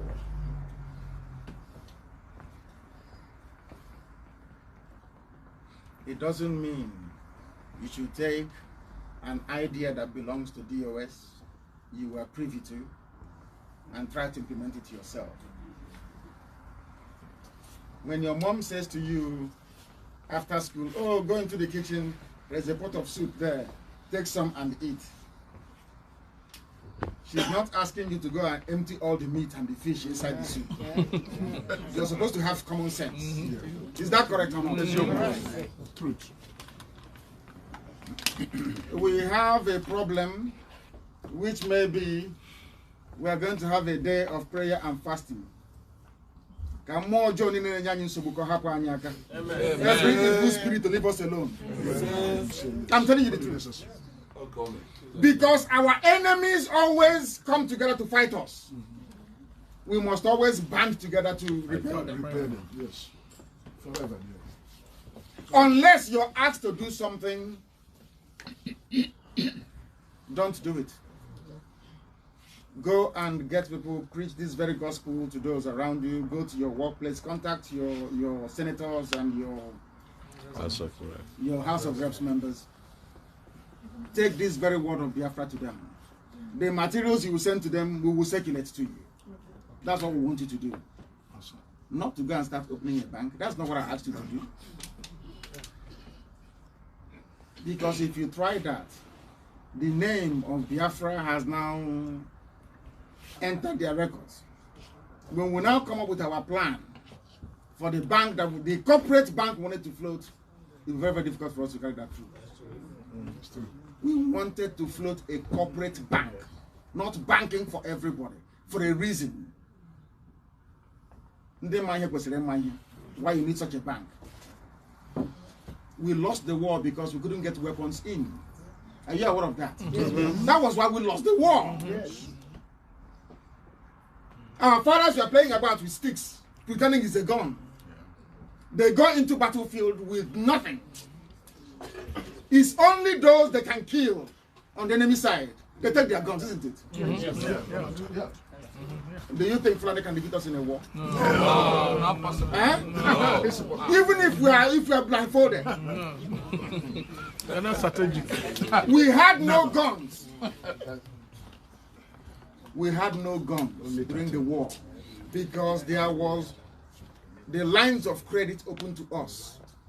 I'm saying this now because they have ruined it, what we wanted to do. Those idiots, they have ruined it. And those of you they were able to speak to. But because you lack discipline, some of you, you listen to nonsense. Ask the person, was this your idea in the first place? We are fighting Fulani in Ebonyi State. Did I ask you to go and fight them? I'm telling you, we are fighting them. This is what we are doing. Did I ask you to go to war front? No. We have men who are doing that. It's not your job. Your job is to go out to evangelize, to provide help, to provide funding for the work they're doing on the ground. I didn't ask you to go and fight. Or because IPOB volunteers are in fighting. You go and open your own in Anambra. That shows lack of discipline. It goes to show that you don't understand. If we take that mentality into a war, we'll lose. Big time. That was why Ojukwu gave money from his own pocket, his father's money. Go and buy weapons. Some people ate the money. I ran away.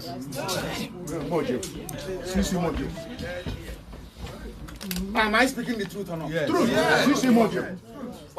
That is the same thing here.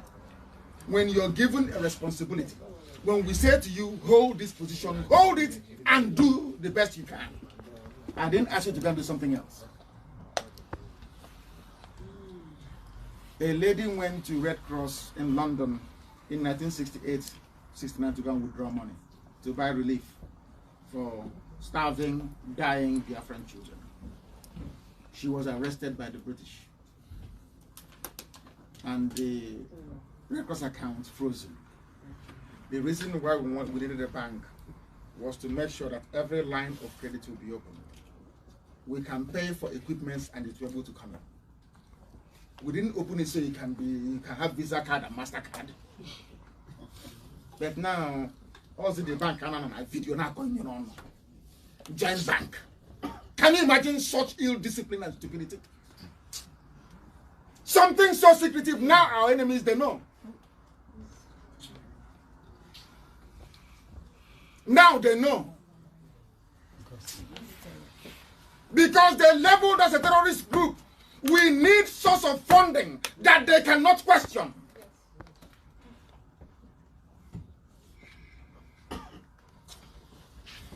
And as usual, on Facebook, some idiots are there busy laughing and typing and liking as if they are mentally deranged.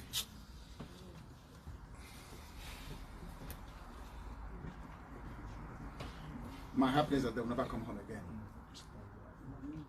They will never come home again. Because men have died in this very effort. Yes. So far they know. As we speak. Obere was starting for you and he was beheaded in Nebo. I'm sure you saw his blood. Fighting to save you so you can have land to go back to. Idiots are in America opening a bank as if they are foolish. That is why an organization as big as the World Igbo Congress could not make any iota of difference in our lives. As big as they are. With WIC here, why would Nnamdi Kanu come from the UK to come here to lobby your lawmakers? Why should I? You are the ones to do it and tell me what is happening here. That's right. What we ask you to do, you will not do. Ordinary $1. Do you know how much it costs to engage a lobbying firm in Washington, D.C.? I ask all of you, go and try and recruit one tomorrow. Can you quote? Ordinary $1 was a problem. $1 became a problem. Can't you afford $1? How can you come at your neighbor in a month? You can't afford $1? Why not? Because Fulani people are laughing at us. They are counting on that thing you have inside you. That destructive demonic spirit to question and to argue everything. That's what they're counting on. To colonize and enslave us. Always. When they speak, they say, we know you can never be united. We know. Only $1 only. Is it going to kill you? No, never.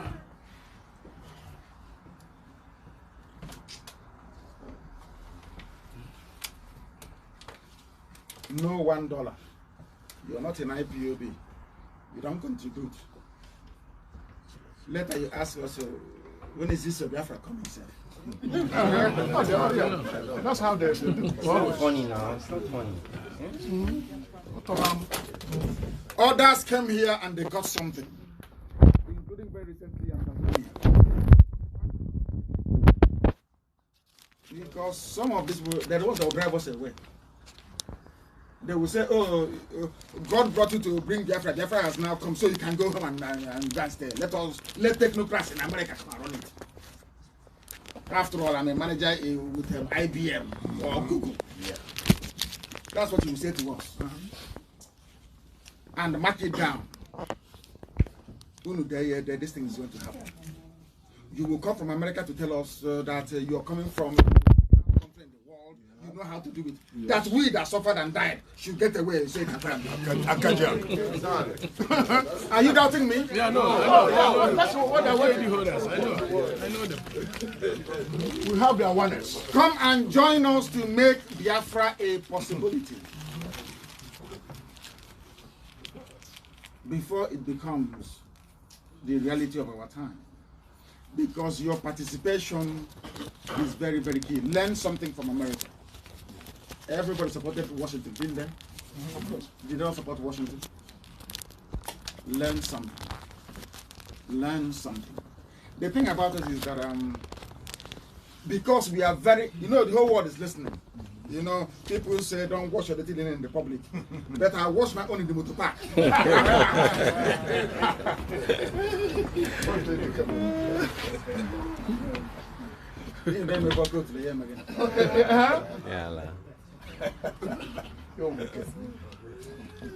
You need to understand something. We are very competitive by nature. Isn't it? We love to compete. This person has built one-story building, I want to build two. It's a very good thing. It's a very good thing. But that also predisposes us to destructive envy. Very destructive. We are not in IPOB, in this Biafra restoration project, we're not in a competition. But if you have a superior idea, you can bring it up. It's my job to listen to advice. I may not take your advice today, but I may see something tomorrow and decide to implement it. The fact that I'm not using your advice now doesn't mean I hate you or don't regard you or don't know what I'm doing. When we were advising the zoo, preaching to them, did they believe us? No. It's coward, not me. I didn't say anything.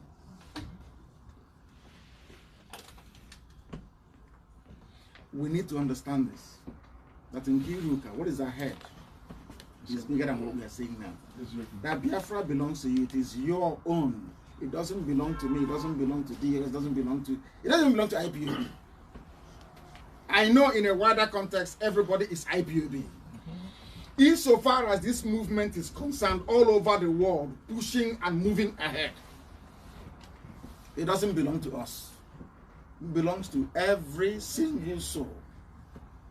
And by the time we have run this race, only those who are worthy, it doesn't have to be us, will be eligible to serve Biafra. Yes, of course. And we don't know who those people are going to be. You, the people, will decide. That is why I urge you this very evening from here and nighttime in Biafra land to do all you can to support our effort. A lot of things I cannot say on air will be coming your way. Just do it. It won't cost you anything. Just go and do it. That's what's going to happen. And some of you will think, instead of you to contribute your own $1 every month, you'll be thinking, how many are we in Baltimore? Somebody will tell you, oh, we hope to 2,000 in Baltimore. You say, hey, $1 times 2,000.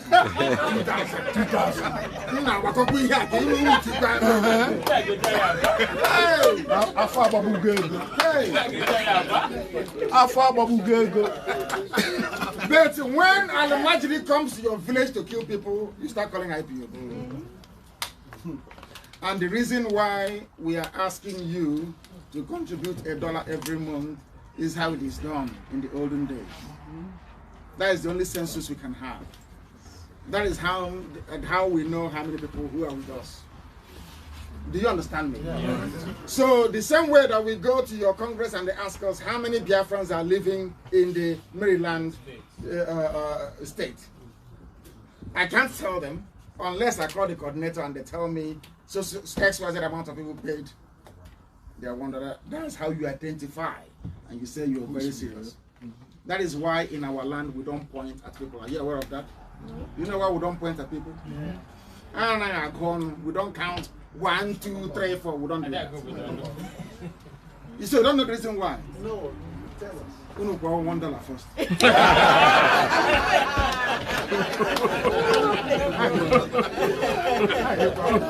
When a woman gives birth, back home, you never ask a woman how many children have you got. Are you aware of that? Yeah. It's a recent thing. Yeah. Oh, how many kids do you have? We don't do it where we come from. You don't count them. I refer you to the book of Numbers. When you go and read it, you'll be able to understand. Right. The fact is that you identify yourself or you are counted based on what you can do. Hmm? I've told this joke before. It's from Mbisa. It's an Mbisa joke. Okay. And it ties into this $1 thing. I'm out of time. I want to announce something. All those people that park at the other side, please, the owners are ordering. We have to park across. Please park across the road. Please. Park On the street? Please. If you're parked at the back there, please move across the road and park over there, please. They park on the street. No, this side is okay. This side parking the other building. Okay. So they park on the street. If you park here, you're okay, but those that Park at the back over there. Please move your Thank you very much. those that park along the road, you're okay. If you park behind this building, you're okay. But if you park in the other building, not this parking. Are we good to go? Yes. I don't need to stop.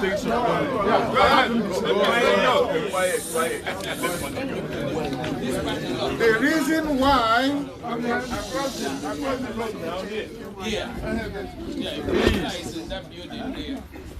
Okay. But if you park along the road there, you're okay. If you park on this side, just move across the street. But if you park on this side, you're okay. Yeah.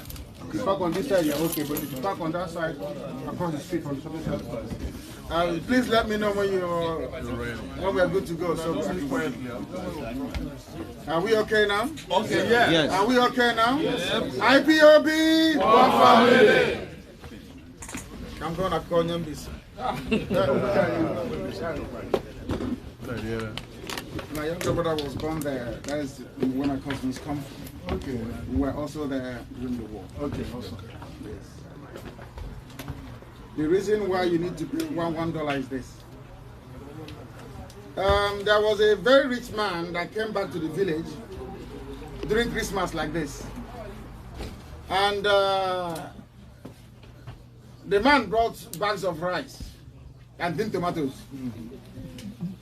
And asked all the widows in the village to come. So you can give them some rice and tin tomatoes. So one man observed the wife getting ready to attend this rice sharing event. The man said to the wife, but they only called widows. You know what I mean? The woman said to the husband, "Give your one."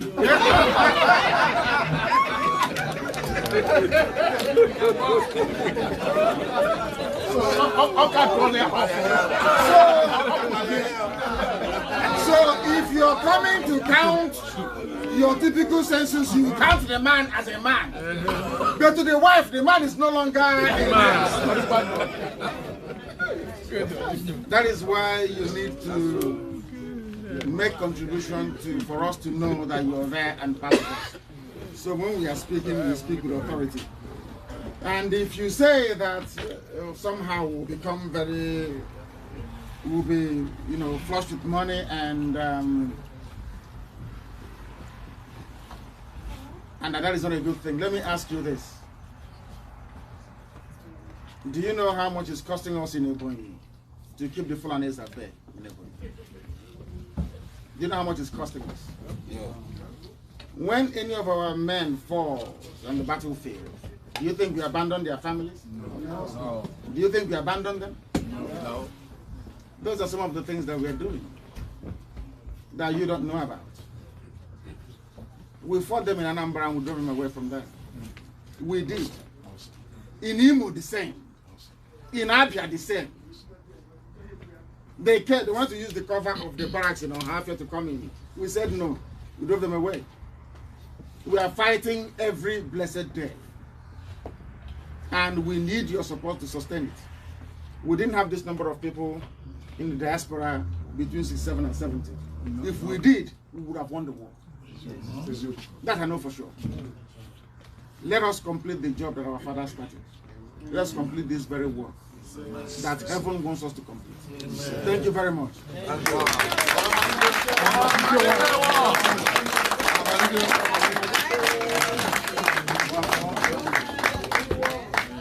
you. If you have any questions, you're free to ask. I believe I'm in order. Is that correct? Yes. There are questions you ask. Go ahead. One at a time, please. What is your name? Please introduce yourself first.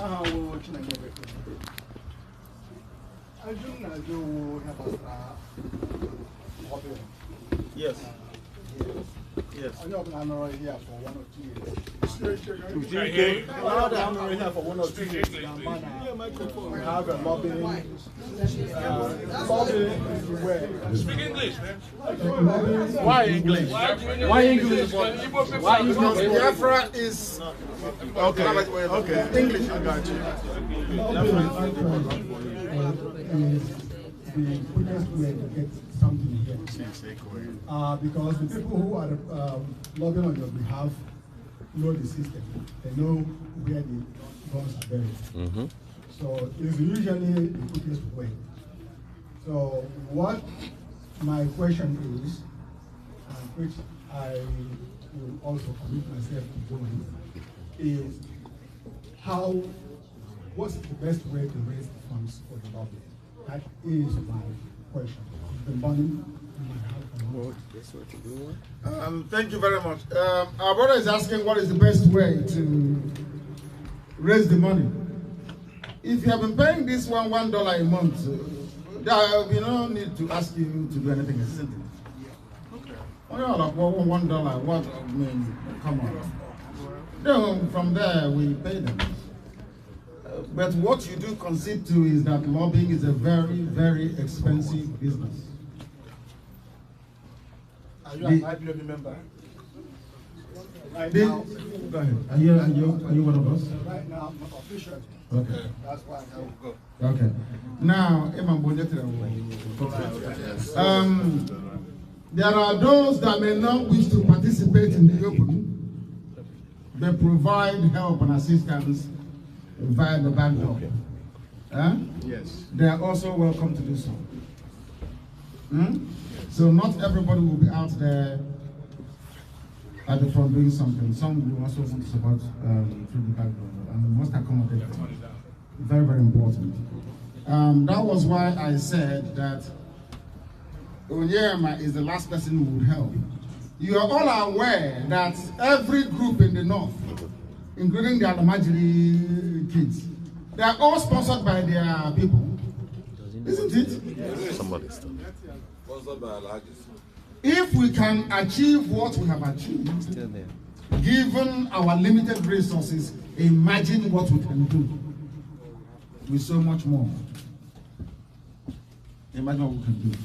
Lobbying is a very, the zoo, who's is a banner that is within the zoo here. The zoo's firm is called Banner. They are the ones who send them at DC. Anyway, we go to they go the next day. Trying to rubbish us, telling the whole world we are terrorists, telling them that we started the war and all the rest of it. All the junk that the zoo can dredge up, they give to them, they submit to their people. So it's a very serious business, lobbying, and it costs a lot of money. Then my happiness, how did you even manage to afford to be paying them? I don't know. But we are doing the best we can. That is why every contribution you make never goes to waste. None goes to waste. I don't have a car. Understand this. I don't have a car, I don't have a business, I have no landed property, I have nothing, I have no savings. My savings is the coming of Biafra. When Biafra comes, if you want me to starve to death, then I will starve to death if you want.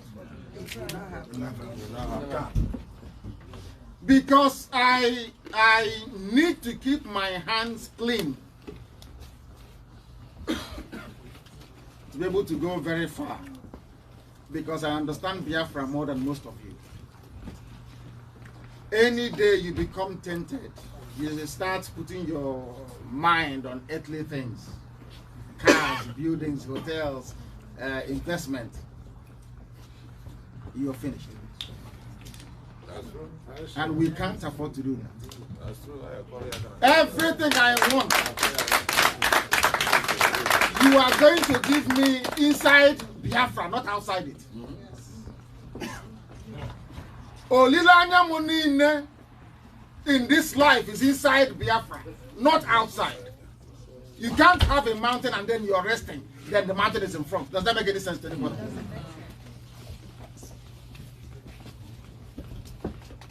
Elohim has taken everything from me, my mother and my father. There is no other. I say to Chukwu Kikabiyama when I pray, there is nothing else you take from me. You've taken everything. Now all I'm asking for is for Biafra to come. Because every sacrifice has been made. What else is holy? And he said I should come and speak to you. That you people are very stubborn. Yes. Very difficult. And he said I should preach Exodus to you, which I will not preach today, about your stubbornness and the way you tempt him and the way your behavior is what led to people who are beneath you to be ruling over you. If you don't see that as punishment from God, that means spiritually you're blind, you cannot see. People you're better than, people that move cattle from place to place, are the ones ruling you. That means that God in heaven is upset with you. You must have done something wrong, and those mistakes is what we're seeking now to correct. To put ourselves on the path of the straight and the narrow, that we may be worthy to be called the children of Elohim. Thank you. Next person, please.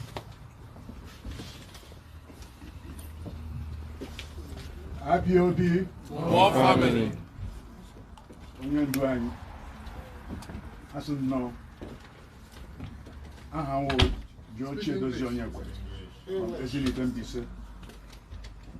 I said can't connect it because for over 4,000 years, outside Moses, Joshua, and David, this is the first time you have waken us up. I got me here, Benjamin Netanyahu, 3 months ago. Oh, this size of Bible code in our conference. He was telling a lecture that Israel has no constitution. He brought this Bible and told it. This is our constitution. And it started in 1948. We are very happy, IPOB family, here in Maryland and all over the world, that you are using the same foundation Israel used through David, Ben-Gurion, and Moshe Dayan, and Golda Meir, who was a student of Arizona University in 1943. And you are making our foundation to be like Israel. And you said it in your first broadcast that you will replicate IDF. And that is only hope we will have. And I've been watching all your broadcasts and all other broadcasts. You keep on saying the same consistency. And this is the first time a black leader is using that. And that will make Biafra to have integrity. And the foundation you made. Ask your question, sir. I don't have question. All I have is the praise and the foundation. And this is the only hope we have. The only question is not a question I would like us to have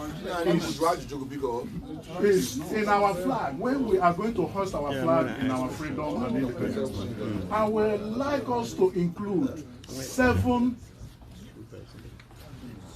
stars.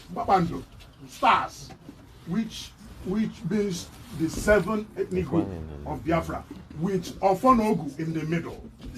Ofonogu, which is command and the status of God. So that well,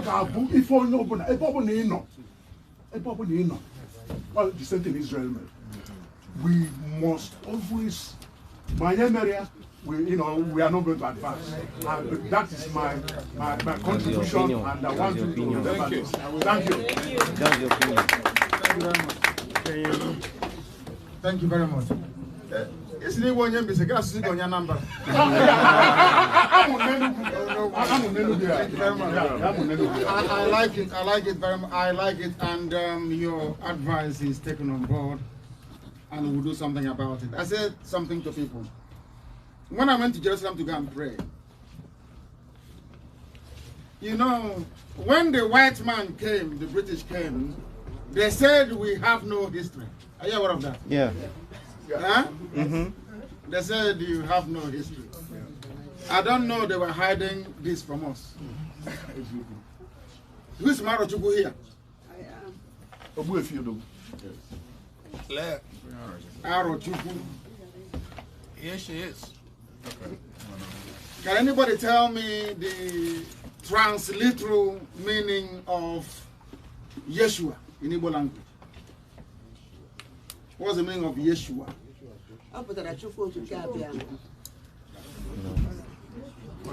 Yeshua, which is Joshua anyway. No. You see, this is the problem that we have. They don't know it. They don't know it. Yeshua, which the Europeans called Jesus Christ. The name given to him by his father and his mother is Yeshua, Chizoba.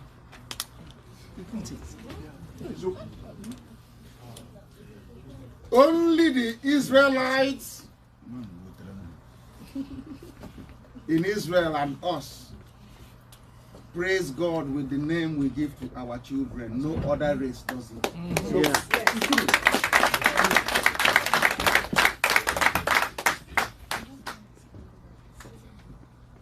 And Chukwu Kikabiama said to me that those that fought before fought under a different banner. That we should go to battle with his name, Chukwu Kikabiama, and see if we will not be victorious. That's why I'm very certain that Biafra will come. There are some who don't understand what we are doing. They say they are Omenala and Ordinala, who don't understand the spiritual dimension of this. Our land is holy, no doubt about that. Yes. I'm not saying it's not. So is also the land of Israel. That is why men go mad trying to conquer that very small place. Yes, always. But there is one original religion. Only one. From which the other ones became branches. Is that correct? Yes. That original religion is the knowledge of one supreme creator and owner of the universe. One. That our ancestors worshipped. Our ancestors worshipped directly. Yes. But because Elohim is very fierce, they try to go through others to go and plead when they commit crime. Our ancestors, how many John? They can no longer go and pray direct. They start looking for one Amadioha or Aros to go and take him. Do you know that's why you have Aros in our place? Yeah. The small angels. Do you know that they are small angels? Are you aware of that? Yes. Are you sure they know this? We know. Small angels. People have lesser gods, small ones, because the big one, when he gets upset, he kills everything inside. Yes. Chikubu. King Kuku, that big one, when he's upset, he kills everything. So when they commit that their crime, they do in those olden days. The word is listening.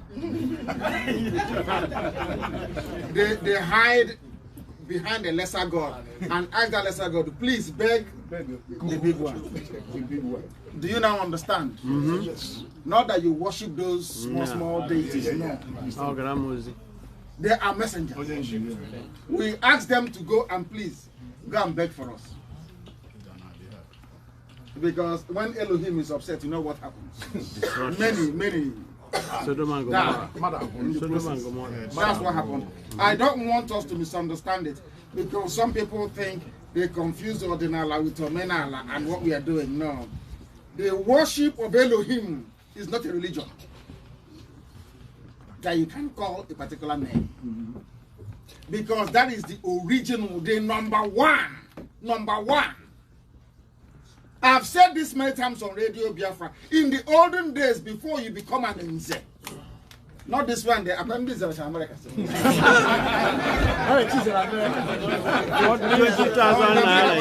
Actually, had no law.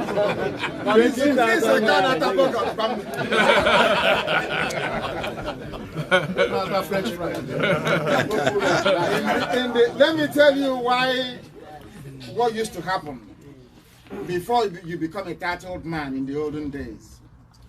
Nze Ozo, you bring out your tongue and they will make 7 incisions on your tongue. That's true. They make 7 marks on your tongue and it will bleed. Yes.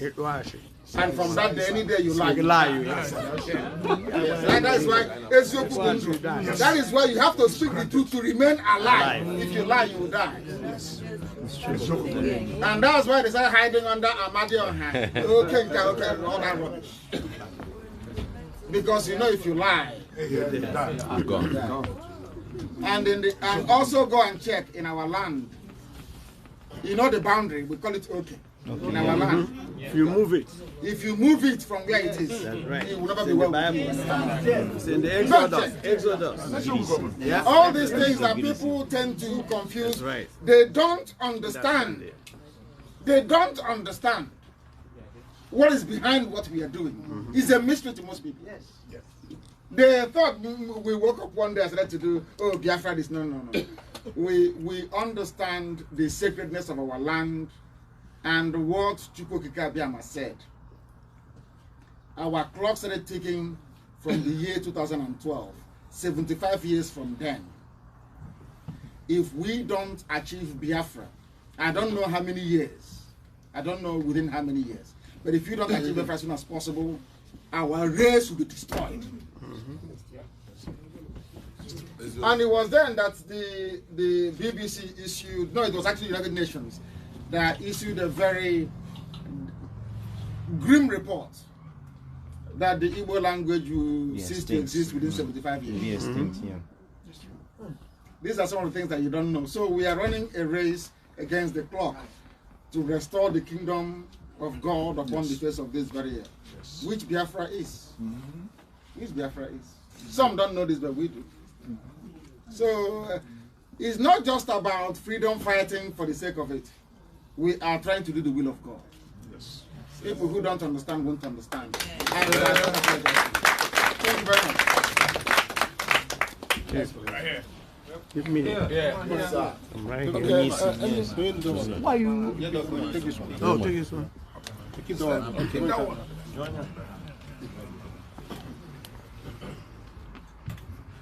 That one. My name is Dr. Felix Onyis. I'm a Biafran veteran, 10-year-old, trained by Major Amajo at Olokrumai. I'm also from SMBC. My number is BA308456. I'm holding a lead in the Reiki. As I'm talking, I see faces of people who died. 9 years, 10 years. I'm a recent IPOB member. Louder, please. I'm a recent IPOB member. I ate in the same table with Uju. I come to my problem is America. Your leadership in America. America is the leader of the world. I'm here 44 years old in America.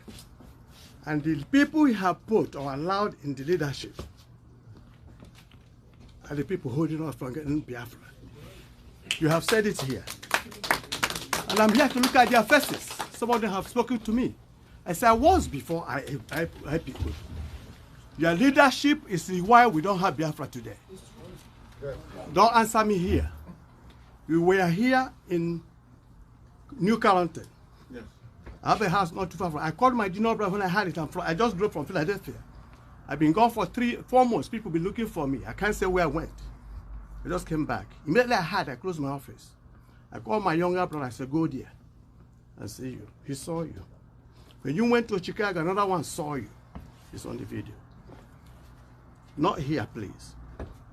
Gather your coordinators in U.S., your leadership. That's our problem here in U.S. Because you said here, excuse me, because if you're afraid, the fear fears the fearless. I'm a reverend, a chief. There's no title they haven't given me.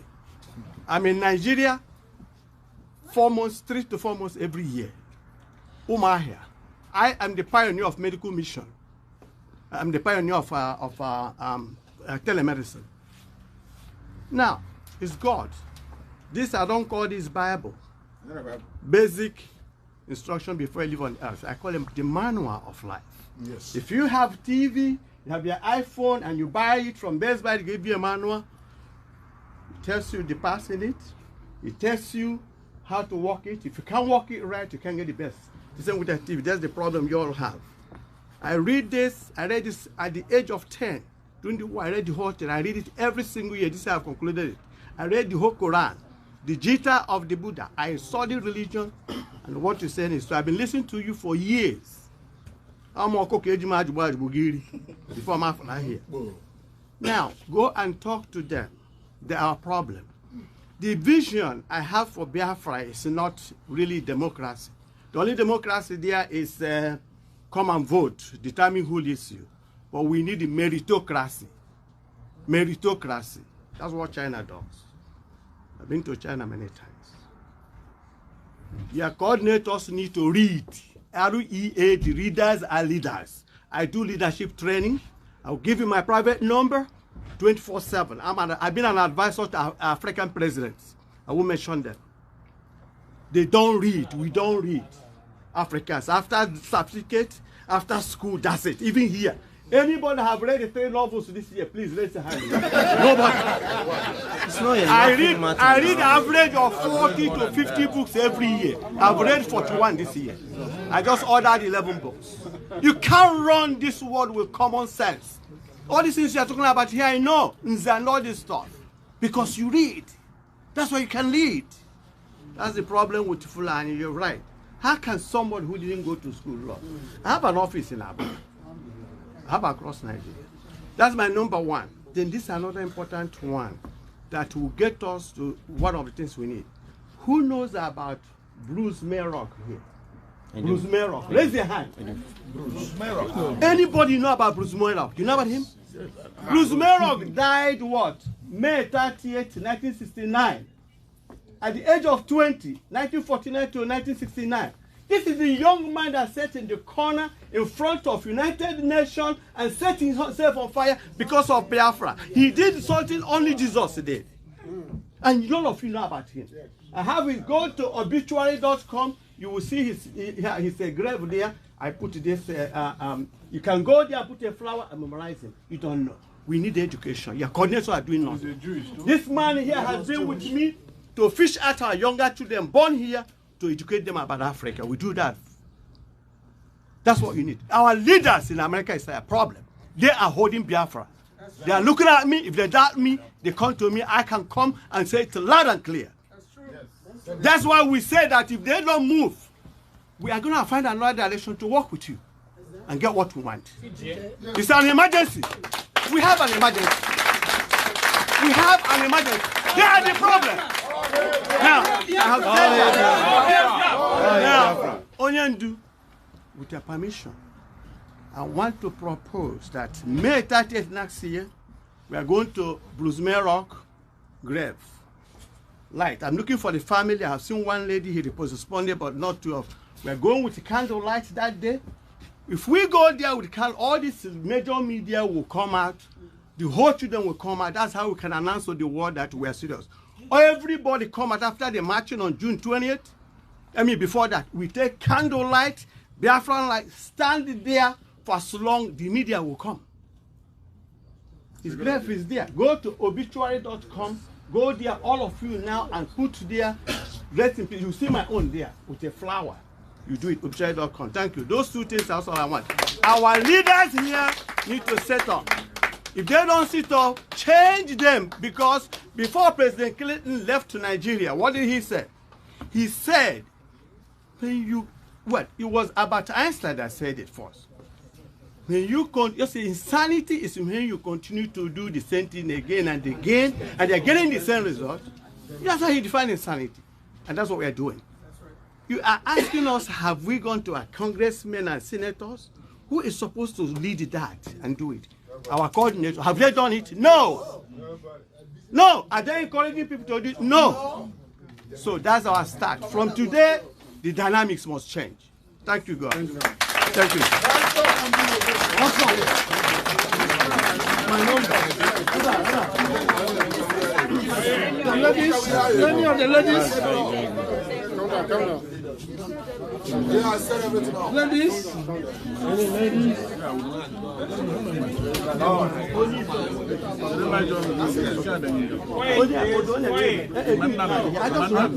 I'm going to be very brief. I'm sorry. I'm the mind the around.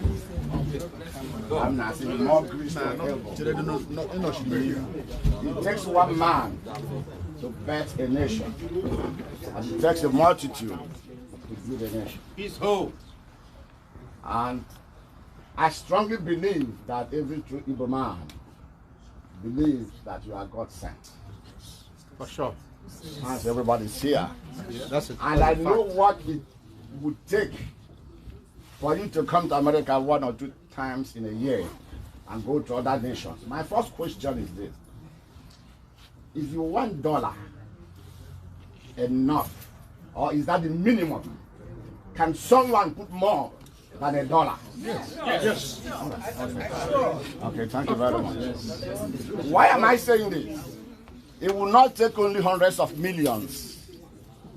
Think of lives that will be saved if Biafra were to come tomorrow. Those lives are worth more than, each of them is worth more than $10 million. Priceless. As hardworking as you are. Priceless. One other thing I want to stress is that the state, American State Department, they are going around, and once they know you are a Biafran, they tease you with certain questions. Where did you come from? They start the discussion. What they want to hear, I believe, that you are a Biafran and not a Nigerian. Because you tell them you're a Nigerian, they believe you're still not sure of what you want. Absolutely. It's true, they're going around. You can say, I'm a Biafran, but in Nigeria, I assume the person pretends not to understand the location of Biafra. You let them know. I've encountered so many of them. My name, Joseph Mwavoese Chimaroke. Abonobo. Was born in Aba and raised in Aba. If you knew there was Boys Company in 1967, I started it by the grace of God. The Boys Company that later became the Civil Defense of Aba. I was born and bred there. It was in 1967. I was supposed to go to high school. But the war, because they were bombing schools. Later, by the age of 14, I was a trained commando at Madonna 3, VA 287031. So, what am I saying? I am in America by the unction of God. Always. I never desired to come. I read in Europe, went through an architect 6 years after. In Nigerian politics, God said, come here to preach the gospel. I am a pastor. Praise the Lord. And the issue of Biafra has been a burden in my heart. And of course, God has been giving some revelations. The last was that we got Biafra, but they killed a lot of our people. And I was one of those who were going around checking the dead bodies. Some of them were in the gutter. But there was a certain level of joy in us as we are looking at this thing. So it means that we got Biafra. That was the third time I'm having such a revelation from God. So I want to say also to you, more grace to your elbow. Don't relent. It will cost us an arm and a leg. It doesn't matter. Yes. Praise God. So $1 is nothing to you. I'm sure if we decide that we can make it $100, we can do that. May God bless you. But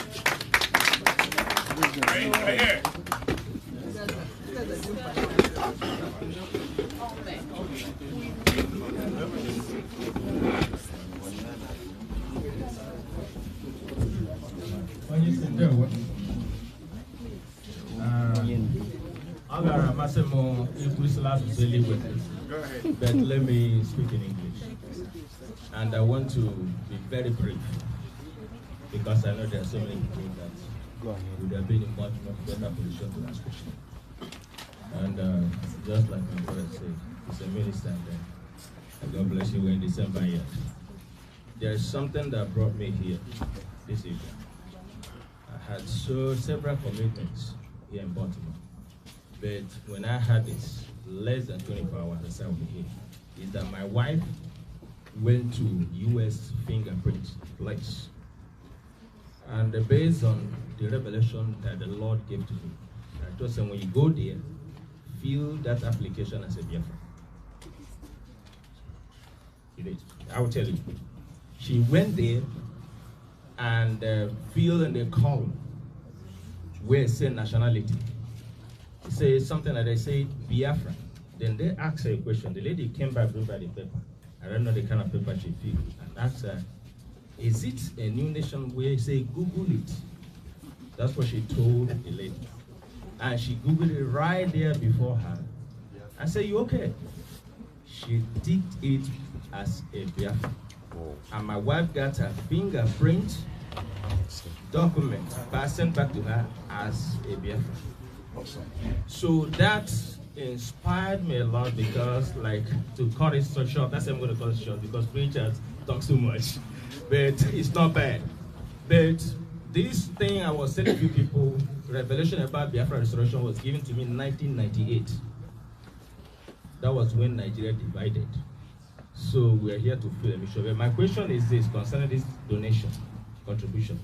One thing, what brought me here is that I want to know who is the coordinator here, because I don't believe in, there are so many chatter in the media, in the social media.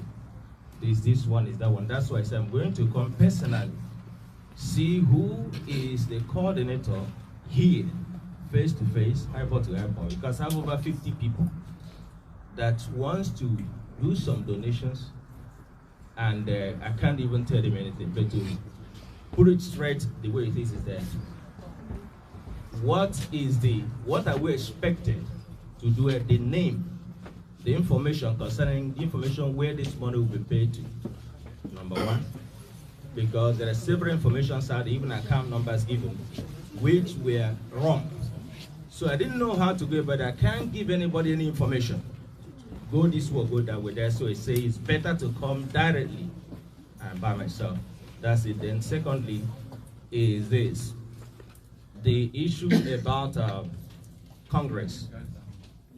Talking to our Congress people, before I even come here today, I have been talking to our Congress people. I personally wrote them letters of over 300 words. So there's something you mentioned, they say you will send us something that we will show to them as proofs. So I was trying to know how those things are going to be sent, because not only that, by the virtue of God's grace, I don't know how I got attached to President Donald Trump campaign team here in Baltimore. Then I sent the message directly to the president through one of the aides, and I got a reply. So I want to know, let me just conclude here. I hope you understood what I'm saying. Thank you. God bless you. Thank you very much. Thank you. Can I say something 1 minute? Okay. A woman is here first.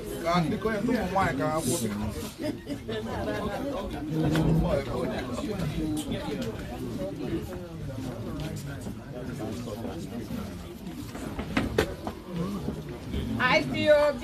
One family. I thank everybody here. My name is Nena Ilebe. I'm an engineer, civil engineer, back in Biafra land. For coming here. An engineer? Yes, civil. Civil engineer? Yes. But I'm not practicing in America, unfortunately. I listened to what our leader said. I'm going to be brief. It doesn't make sense.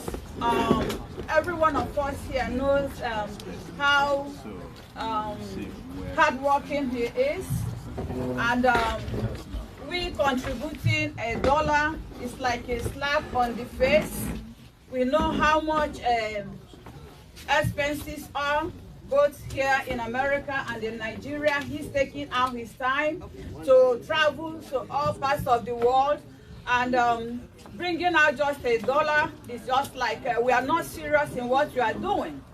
If we can raise this to like $5, I don't think it's gonna be too much for any one of us. When you go to McDonald's, I don't think they sell anything $1 there.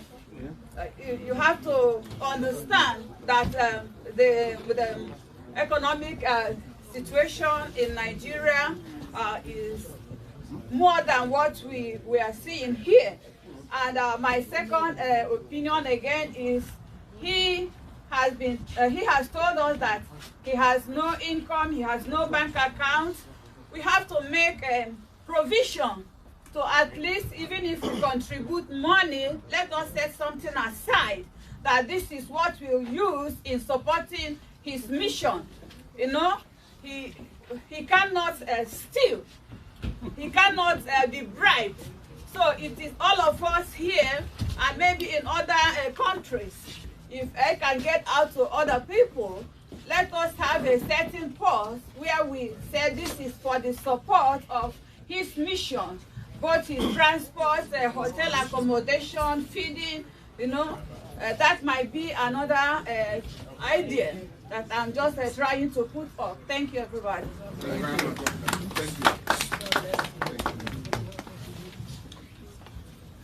IPOB. One family. If I can be one.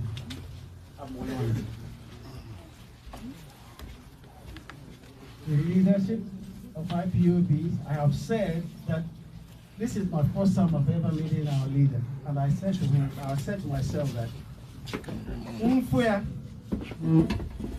I will let him know that he represents the very pure and true essence of an Igbo man, upright, unshakable. I said that a man that represents our truth, a custodian of our truth. It's not by coincidence that you are here. If our Chukwu appointed for this, and when they came to storm your house, I was just so despondent. Oh Jesus! But then I saw you in Israel. I said, man, because he survived that, Biafra is here. Yes. Because he did, Biafra is here. My question is this: when this third class politician, Omwagege, they call him also, that is going around trying to make his people not be part of IPOB, you know. He's just going around doing that. I think he's a vice Senate president. Exactly. And he's been doing that. Ask Kamalo your feeling about this. I will answer, and thank you to all of you, including those that spoke, and our dear sister. Thank you very much. I can use this. Thank you. If Omagege is so-called Shekiri. Is it Shekiri? If our own Efulefus couldn't stop us, I also believe that he will not be able to make any difference. Yes. Because Ishekiri is Biafra. Yes. They are also blessed with common sense and ability to reason. Yes. The same way you're gathered here today is how Ishekris all over the world are gathering and making sure that Biafra becomes a reality. Yes. Yes. Anything Omagege is doing, he is bound to fail. Yes. And what happened to the others will happen to him. Of course. He will serve the zoo. He will come back in shame. Yes. Thank you. Sir. Okay. My name is Anwar Amusu from Onga in Anambra State. Nobody would tell me about the history of Biafra. If you know what Onga stands for, you should know better. Airport, yeah. No airport. So we'll have the history about Biafra and we suffered for it. But my question is this.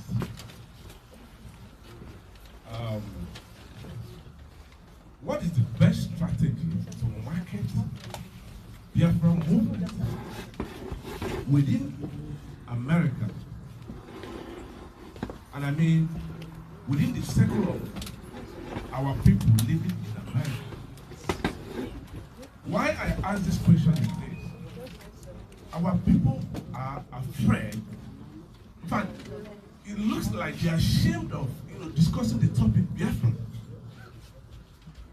Even in different organizations, town union organizations, and committee of friends, if you mention anything about Biafra, nobody want to listen to you. Why are we ashamed to discuss this? I'll give you one example. I belong to Anambra Association. When there was a massacre in Ozobo, this recent massacre, I was so devastated.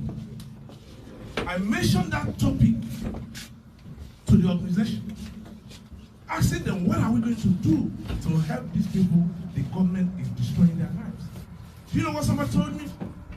This is the wrong place to discuss this topic. How old is the person?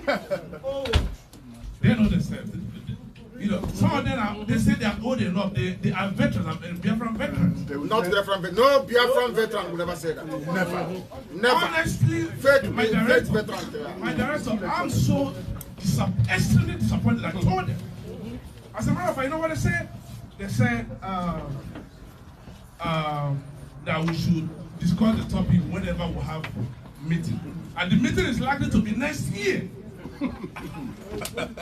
Because there is end of the year party which they have to do. I said, look, life is more important to me than enjoyment. Always. How can I be enjoying and then people are suffering? I said, it makes no sense. Yes. America stands for charity and a humanitarian work. So what are we doing? That's the question I asked them. And the next thing they threatened, oh, they're going to get me out of the meeting. And you know what? Before they get me out of the meeting, I got out of the meeting myself. Immediately. Because I am extremely passionate about this struggle. So I'm suggesting that we should do thorough marketing of this brand. If everybody is ashamed of being a Biafra, I'm not ashamed. And again, most of the people who are looking up to, you know what they're doing, my director? These people are busy conducting traditional marriages in America, chieftaincy, perversion of the culture. They don't want to do something that will encourage we youth to come out and see what we can do for our future. Honestly, I'm not happy staying in America here. Never. Because I know the best vacation I can have is back home. Always. Always. What we're doing here is not the best. My director, I have to commend you for your ability to be here. First of all, I told my friends that you changed my life. I follow you every time, every minute. I listen to Radio Biafra every time. My friends, when you went to Japan, I was talking with my friends in Japan. They were giving me feedback of what is going on. I watch you and I follow you every time. So keep it up. Keep the movement up. Without you, there will be no us here. Yes, it's true. You raise our consciousness. This time. And I will conclude. Forever. And I will conclude by saying this. And I quote, Frank Fanon said, every onlooker is either a coward or a traitor. Thank you. Of course. Right. We are recording. That was the highest. We are recording. That was a strong one. Anambra Union in America will not support Biafra agitation because they take money from Obiano. It's true. And I say this with every authority. Yes, and I'm not critical. That Biafra will be restored. Amen. And all those people who are not helpful when I came here, yes, they will not enter Biafra. Yes, guaranteed. I tell them this, to do everything they can in America in conjunction with the zoo to stop IPOB, to stop Biafra from coming. Because they will fail. Yes. Biafra will come, yes, and they will not enter Biafra. Guaranteed. Guaranteed. Forever. Forever. One family. So my question is, because I know most of the time, my name is Chiamaka Chikuma, and I'm from Enugu. So my question for today is, I always mostly talk about how do we engage the youth in Biafra movement. And most of the time when we come together, the people we see around us are the elderly ones, the senior ones, the veterans. And I ask this question, where are your children? Not because I know you don't want to bring them here. And the other thing is that all this Igbo group or other groups that come together, a lot of the time their children are not even there. I talk to students, I'm a student, and most of the time when I talk to students around me, they don't even know anything about Biafra. Why? Because their father, their mother didn't tell them anything about it. And when I remember speaking with one and he said, oh, the war. That was the only thing he remembered about Biafra.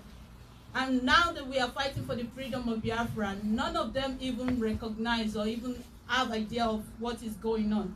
So how do we, just as my brother said, how do we market Biafra out there? Because we need to go beyond this us and get into the life of the youth, the teenagers, and preach this gospel of Biafra, because we are not enough for the elders to say this to the youth. So how can we get out there to capture them young in order for us to really get our message out there? Thank you. Thank you very much. Thank you. One second. As in Ahyaman Romi, is that correct? Yes. It is not how many that actually come on this very journey. It's actually how dedicated the few always that identify themselves are able to pursue this very project to its logical conclusion. Yes. When we started IPOB, we went like this, I'm sure. The people you are seeing here today only came because they were able to receive the information. Less than 12 hours, is that correct? Yes. And on social media. These are those who are active on social media, I believe. Yes. Or that stumbled upon the fly on social media. Anybody that claims they don't know about Biafra, you are deceiving yourself and you're lying to yourself. Always. What we are going to do, our brother Ndukochukwu Alala has said. No, he's there. Okay. He's there. Oh, okay. On there. They said here about the leadership in America. I used to watch Bugs Life. I watched it within America. I'm not watching it in Abikam as well. You know the movie Bugs Life? Have you seen Bugs Life? It's a cartoon. Cartoon. It's a cartoon now. Go and watch Bugs Life. Watch it. I remember Hopper, who was the principal grasshopper leading the troops against the ants, saying to the newly appointed queen that the first rule of leadership, everything is your fault. If we are not doing that well, I will blame the leadership in America. Huh? And you, as a student, the best way to get something done is when you do it yourself. Is that correct? Yes. So you will also have the responsibility of making sure that our students actually come out to be part of this. And that's our brothers there as well. Unyoga, please stand. That's a doctor. A doctor. I'm not doctor. On his own way. As one the doctors and the nurses now, but they're in America. He's a medical doctor. Is that correct? I have never seen, if in the understanding of the zoo, a medical doctor can be a miscreant. I don't know what an alamajiri Catholic will terrorist. Here is a medical doctor who is a miscreant in America. Unbelievable. Unbelievable. He will join us and profess solutions because I don't know everything. Yeah. I can't pretend I know everything. Yeah, never. There are some ideas and suggestions you bring that will run with it. You and our sister as well. We need to mobilize our students, and anything you need from IPOB leadership to make that happen, we'll do it. Another thing we are going to do in America is this. You must start IPOB family in your neighborhood. Some may not come out in the open. We must also create an avenue for those of them from zoo. You understand? They can come, you know the Nicodemus. They can come to the back door. We also accommodate them. And we must take this very gospel to every association, every group. Yes. Our children must have their own gathering. Don't you see what they're doing back home? Don't you see it? Children, 6 years old, 8 years old, they do their own things. The fathers do their own things. So the kids will also do theirs as well. And our students too. The thing about it is that there's always this concerted effort to make you feel ashamed of Biafra and who you are. Don't allow them to succeed. Never allow them to succeed. We shall, and of course, as we develop all these new ideas as to what we are going to do, I'm even sure that our woman leader here, they also have their plans, and their wing is also growing very rapidly. Yes. Is to try as much as we can, wherever you are a coordinator. Are you listening to me? Yes. Wherever you, I have said this many times, on your street, you are a coordinator. Start an IPOB family wherever you are. Start one. In your school, you start one. Wherever you are, you start one. That is how we'll get this message across to our people. Thank you very much. Our sister, please. Okay. I'll have Biafra. I have to speak about the greet because, to be honest with you, I love IPOB with all my heart. They have been trying to make me stop, but I told them, look, I even want to know when they will start training us here, because we're going to call home when it starts. Because war is inevitable. And I keep asking them, when are we going to start training here? So can it be gone?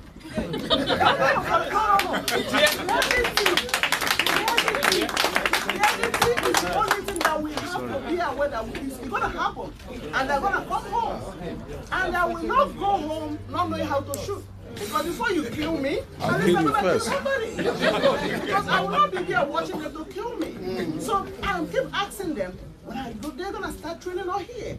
We can go to shooting range. But we have to start by planning it with our leaders here. The guy that said about our leaders here is because he said the truth. I could have dropped out since. But due to the love I have for IPOB, I couldn't drop out. The leaders you have here, the leader IPOB here, they are 16th century men who have no understanding. We are 21st century people. And this guy is leading on with archaic ideas. When you bring an idea, even a child can tell an adult to run away from danger. You don't have to say because a child will not run away from danger. If I tell you there's a danger, listen to me. The leadership you have here is the problem IPOP have. And the reason why Biafra have not come is because America is the one that will lead IPOP. No other people. This is where the money is. This is where the manpower is. This is where everything is. And we, all of us here, whether you like it or not, we need to carry gun. We need to know how to shoot. I don't know yet, but I want to know how to do it. But we need to start coordinating it. But the leadership here, when you are talking to them, they push you back. They're like, who are you to tell me what to do? I'm like, I'm a nobody. But I'm here because I love Biafra. I want to go home. I cannot walk like this forever. I am dying. I want to go home. I want to, I know. But I want to go home. I cannot walk like this in the next 20 years like this. And if Fulani go and occupy my father's land, where am I going to go when I go home? To kill me will be easy for them. Because if they get people down there, when they guys who will do that? Nobody. So, Ahmadike, God sent you to do this work. Yes. I know it's not easy. I'm sorry for the death of your mother and your father. And I don't know how God gave you the strength to keep carrying on. Because I will not be able to carry on if it is me.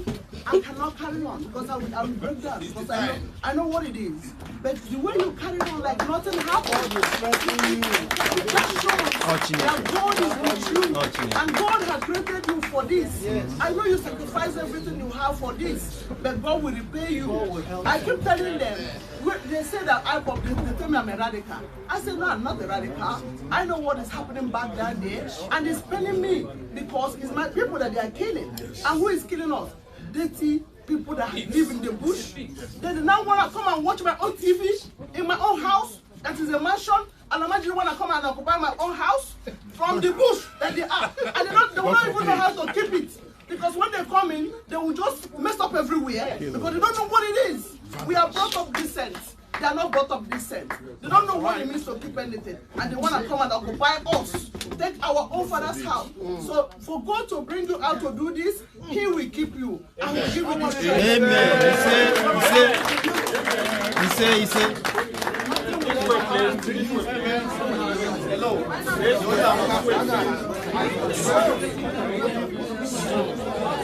Thank you very much, my dear sister. Thank you very much for that.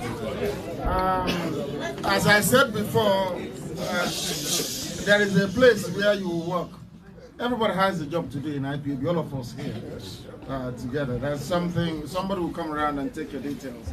There's something you will do for us. And we can move on because IPOB structure and the way we work is designed to make sure that we don't lose focus or discipline along the way. Sometimes it may not all go well with some of the radical ideas that we have, but we still welcome those ideas and we intend to implement them. But I think you work with the women's wing to make sure that some of those ideas are implemented. Thank you very much. Thank you. I'm Stephen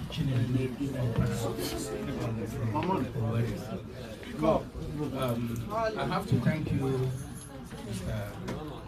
Chairman or President. I have to give you that President. We are saying inflate your voice. Please, I have to thank you, for all what you are doing. It's not easy. It's not easy because a lot of things is going on. You put it aside and keep moving on. I pray that God will give you the grace to carry on this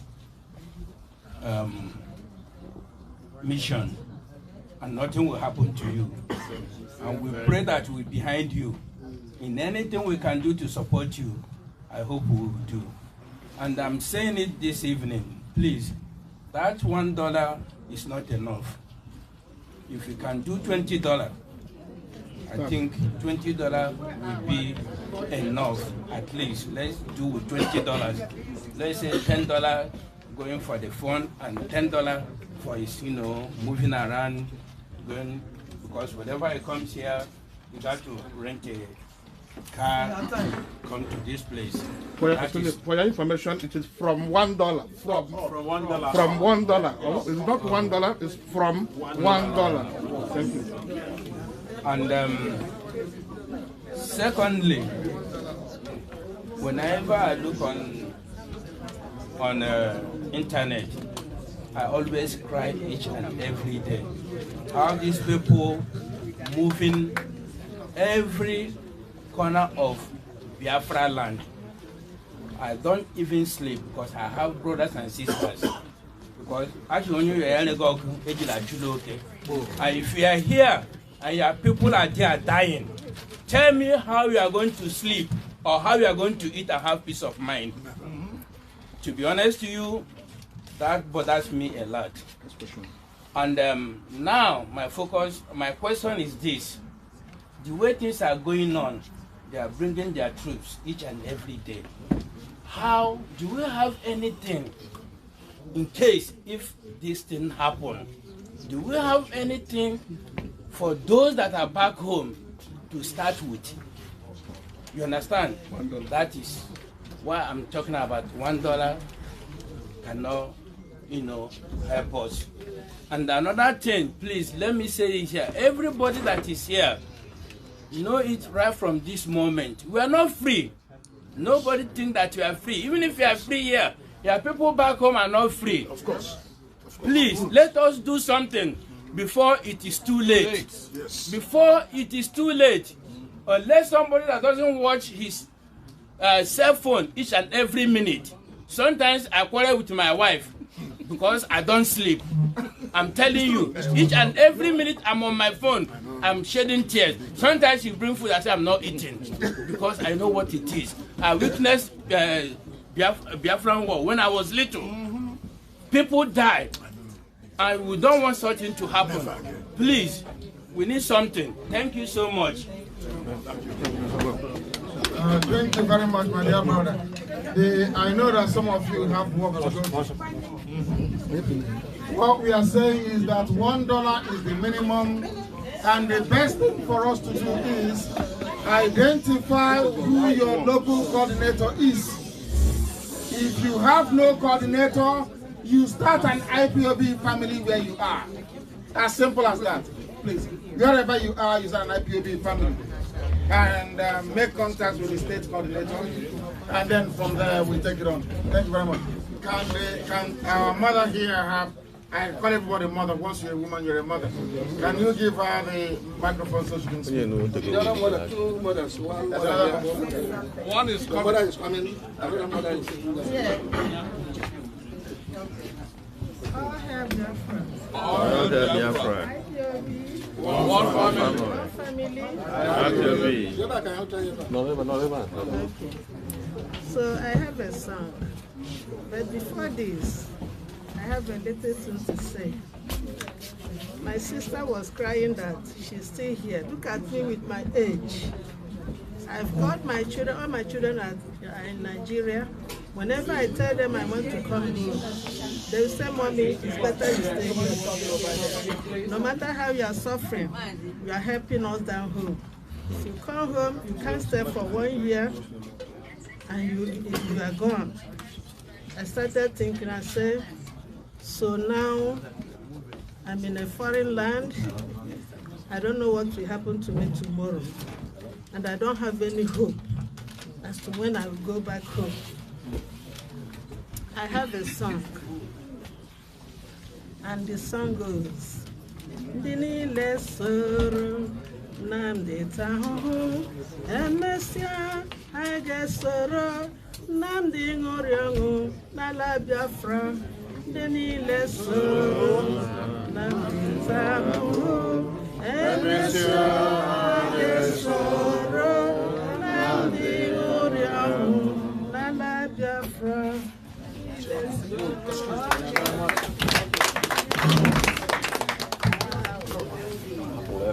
space ahead of you. Stay where you are. No space here.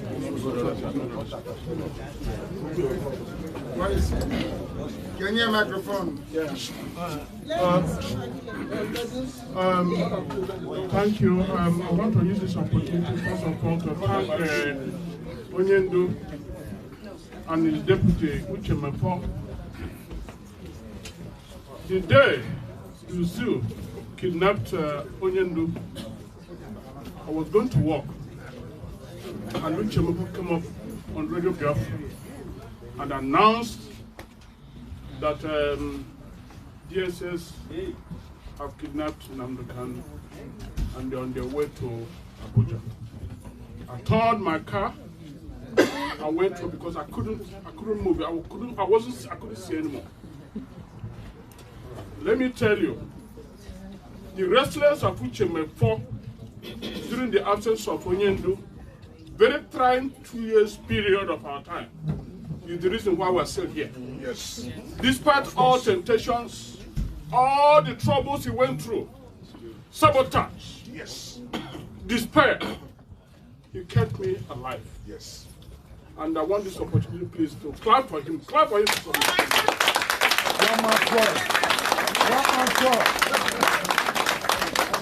And like they say in America here, loyalty is number one. Always. Loyalty number two. Yes. Loyalty number three. Yes, always. There's no point telling me, oh, my wife is very pretty and I have a pretty husband and everything, and he doesn't come home even before 12 midnight. Is worthless. Always. Loyalty is number one. Even in this country, most of you who are in corporate America here know that if you are not loyal, if you like manufactured employment, you are off. Of course. That is number one. Always. Now, I would just want to go, I'll take about 2 minutes. Somebody came here and mentioned the reason why our people are not joining IPOB or coming out. And I'll refer you to a famous black abolitionist. His name is Nat Turner. He's from Huntington, Virginia. Born in 1800, and he died in 1831. And I watched him. You see, he came out and gathered 1,000 men and said, how many of you need freedom? Move forward. And 900, this is a real story, you can Google it. 900 moved forward, and the 100 was left behind. And he said, ladies and gentlemen, we have to get rid of this one behind me because this is our real problem. You can Google it. It's a great story. He led Nat Turner, M-A-T, Nat Turner. This guy led the first revolution and abolitionist movement. He gathered both the freed slaves and the free slaves. And in 1831, when he saw an eclipse, it's a true story, of the sun. If you look at it, you see it passed through Virginia. And he said it was his black ancestors that gave him this sign to strike. And he led them, and they killed 60 white people, children, men and men, that night. This guy was one of the brightest preachers. He taught himself, read this Bible. He said he was inspired.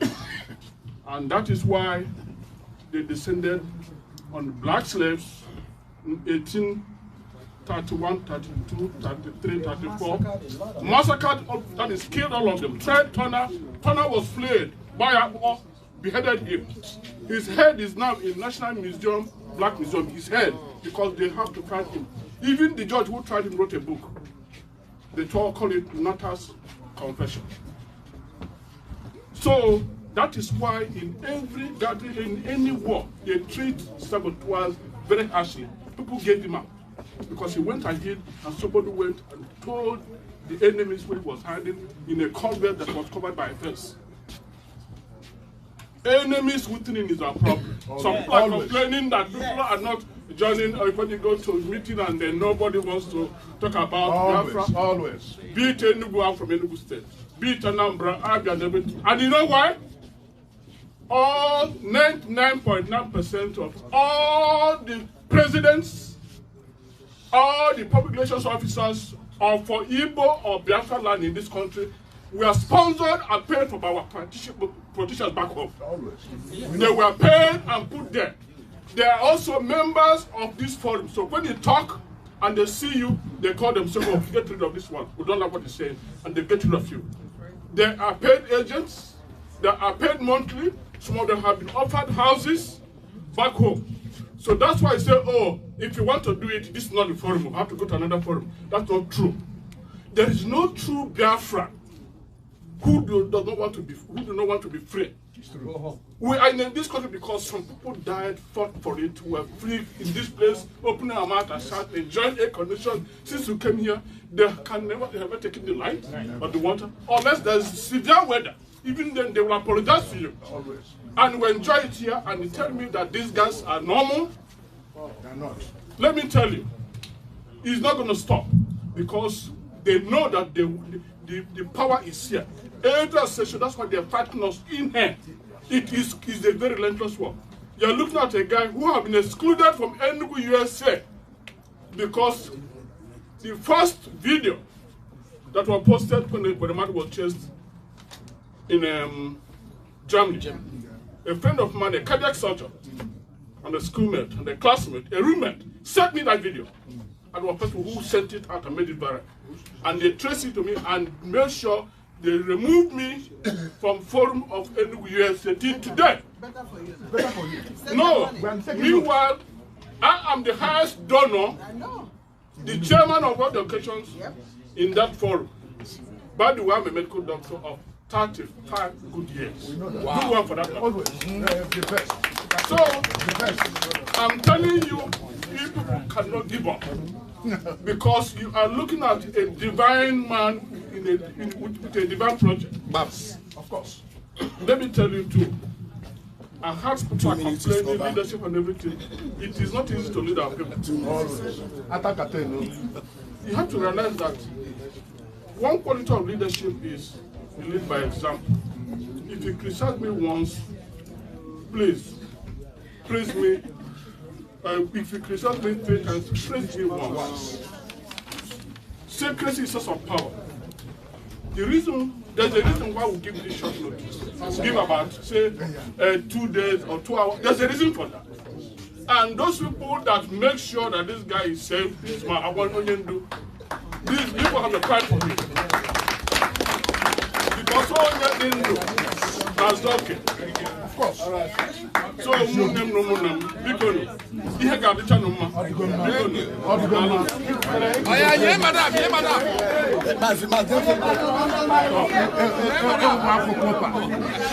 Always.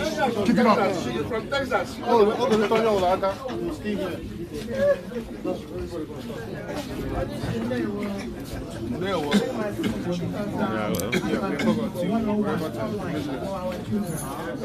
And the reason I come to Dr. Esther Eke.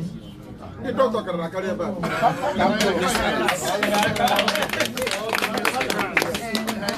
Following our supervision, I'm not a member, but as of today, I like what we're doing. So I really can see. Go ahead.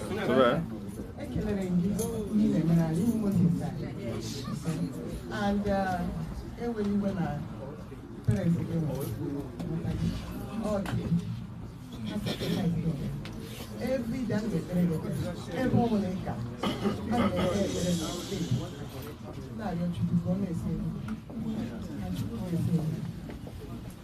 anyway,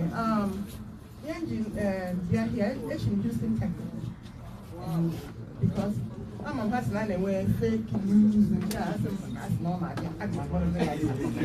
don't think it's all the way from Houston. Yeah.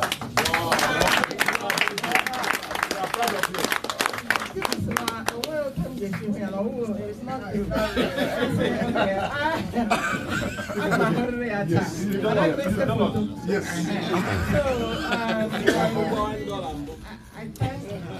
I'm overwhelmed. I'm very, very overwhelmed. I've been here in the U.S. for 30 years. It's time for us to go home. Yes. Yes. You are right. to the point that we are all here wasting our talents. And really, we can do the nation better. Okay? I mean, in terms of hospitals, everything. We have it all. Everything. Yeah, you know, we have it all. We're just praying for this Biafra to be reality. And all of us will come out. But right now, the question for you is, I took on the Facebook advertising. In fact, I'm not on the follower. In fact, I have the Biafra app. So problem right now, in the Cameroon, that English speaking Cameroonians, now how to read them by Biafra because say that so you will in a cuisine now, now Biafra home for you. It's for all of us. So the tribe, Mandi, Rivers, all those people, even Yoruba people there, so if we say now, I say, okay, Biafra is for you and me. For freedom. Even Hausa people.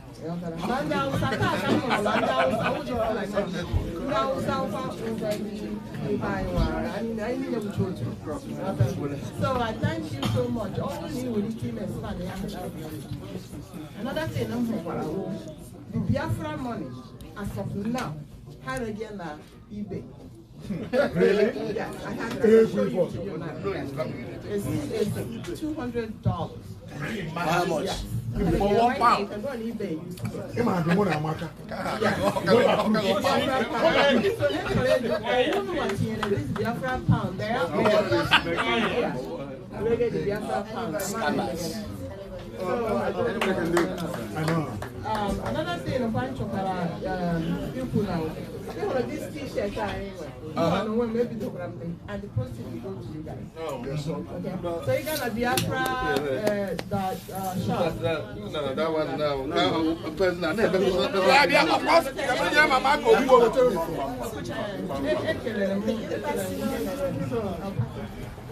Thank you so much.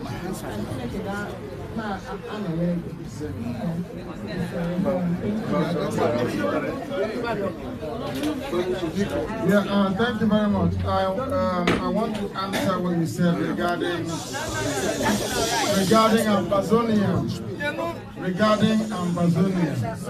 When the Ambazonian president went to Sweden, he was also welcomed by Biafrans. Oh, that's good. He was also welcomed by Biafrans when the Ambazonian president went to Sweden. So we are a lot closer than the outside world. No.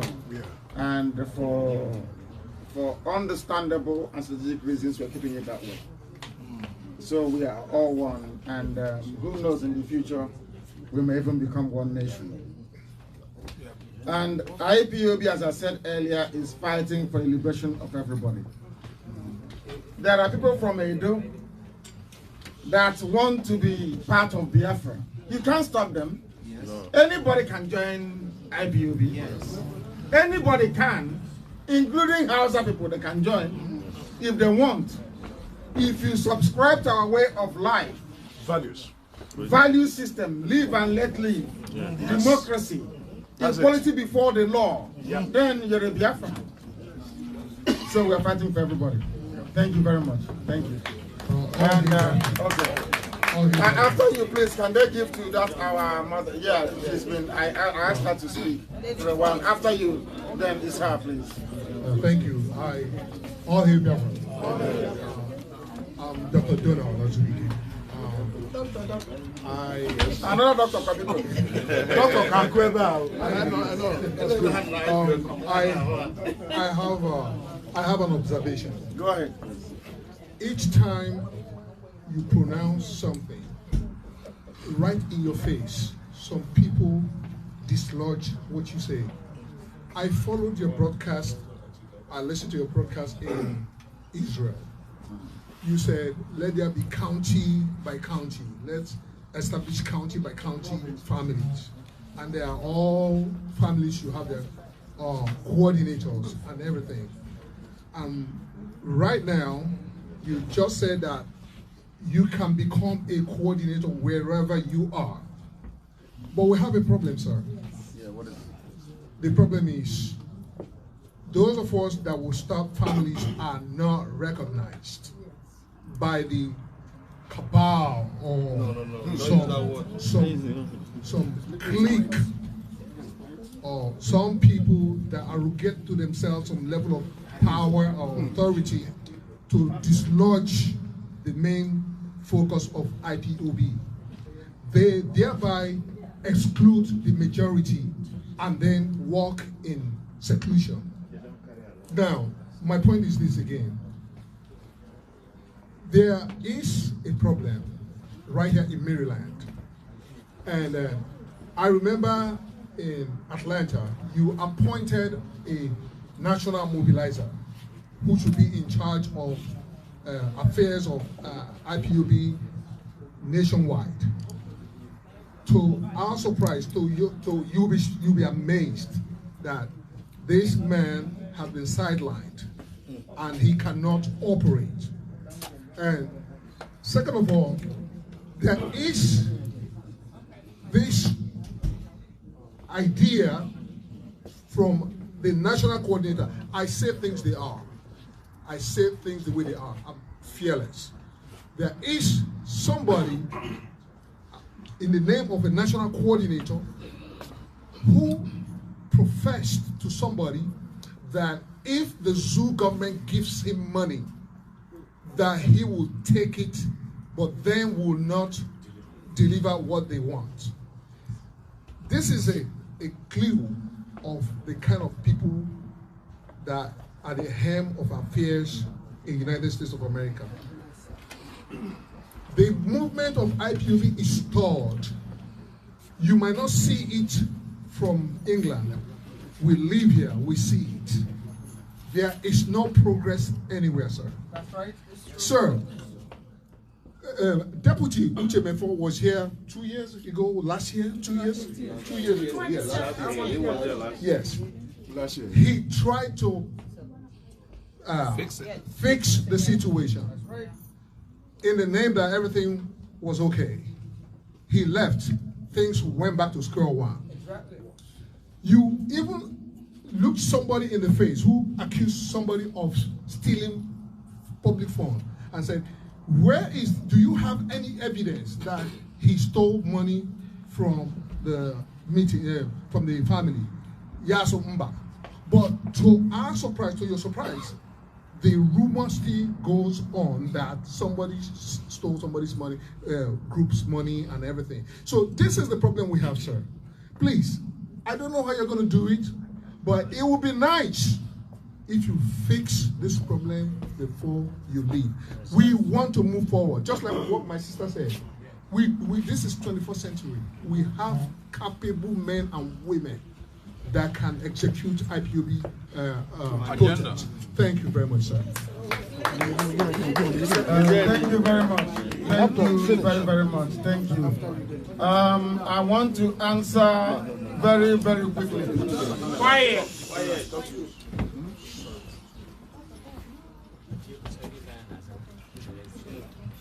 I appointed a national mobilization officer, and I want the whole world, because the world, we are live to the whole world. Yes. Don't mind that you're just seeing only 2 computers here. The whole world, people are listening in Biafra and via FM. Yes. So everything you're doing here, the whole world is observing it, watching and listening attentively. There is a way that IPOB works. I have said here, go and become a coordinator wherever you live. But that doesn't mean that you are IPOB on your own, doing whatever you like. No. We all have a chain of command. You have to respond to. That's how we operate. The National Mobilization Officer is not in charge of anything. All he does is open families and hand over to the state coordinators. And his job is done. And he should also be part of the national executive. In other words, he should be part and parcel of the running of IPOB in the United States of America. I have a flyer with me here that says East Coast. East Coast. I don't know where East Coast is. But I know I'm coming. I know Maryland. I know Massachusetts. Have you heard of it? I know Virginia. East Coast. I know Washington. East Coast. I know New York. East Coast. I know New Jersey. East Coast. East Coast. Now, what we have done is to decentralize as much as possible. Every state in America, IPOB family is autonomous. So I recognize only states as it is right now. So New York is a state and run their own affairs, pay their dues direct to Germany. Same thing goes for New Jersey, for Washington, for DC area, for Maryland, and the rest of it. And I would very strongly suggest that our people who are in the East Coast should go back to the local families they have and be a part of it. That's where we are. Yeah? Now listen very carefully to me, please. There is no East Coast. Please, very, very important. All of you in the East Coast, if you are in Maryland, you report to the Maryland family. If you're in Virginia, you report to the Virginia family. And DC the same. Now, I do concede that it's something we don't do very well, which is to identify good ideas and raw talent and be able to nurture them and take that along. We are going to build something into the national structure of USA to recognize people who are willing and able to do or to execute projects that will add value to what we are doing. Yes. Do you understand me? Yes. So that ideas can be carried along and no one will be left behind. And I want all the coordinators listening across America and all over the world to try and be like me. I'm a very inclusive person. Anytime I come to do something, I start from a position that I don't know everything. I'm always learning. If they tell you I can learn something from a cartoon, Bugs Life, you won't believe it. That's why you're doing But I was watching it with my little boy, and I learned something from there. I'm sure some people will say, how can I learn something from ordinary cartoon? But I learned something from it. We must be receptive to ideas and not feel threatened all the time. Somebody can bring a good idea, and we feel to ourselves, if we execute this very idea now and it becomes very popular and widely acceptable, they may take my position from me. That's what we think sometimes. And it shouldn't be that way. That is what we are going to do. We have Dr. Koro, who is Dr. Koro. I'm in Koro, America. He is our national coordinator. And you also know that sometimes I allow people to remain in their position because in the new Biafra, we would run a multi-party democracy. You may lose election this year, and the other party will have to be in power for about 4 to 5 years. I don't expect you to pack your things and run away from Biafra land because another person is in charge. I expect you to do all you can to support that administration and even bring your ideas to allow them to grow. So I expect everybody here to support what Dr. Koro is trying to do in IPAB. Give him advice, and he may not take it today, tomorrow he will take it. That's the way it is. And another thing is this: as long as you're able to function and flourish in IPAB, your ideas taken on board, you shouldn't have any worries as to who your leadership is. Do you understand? Or else you become like any other EU organization, struggling all the time to pull down the leadership. As Doc said a while ago, when you criticize somebody 4 times, at least praise them once, so that when you talk to them, they can listen to you. That's what we're going to do. I repeat, please, I repeat very strongly. Can you listen? There is nothing like East Coast. I've seen this flyer. This thing, if you want to run any project involving all the states, Ezekwesili is there, you speak to the various coordinators and you say to them, can we all get together and do something? That's how it's supposed to be. And nobody will exclude anybody. They do something. Who is excluding you? Wait, hold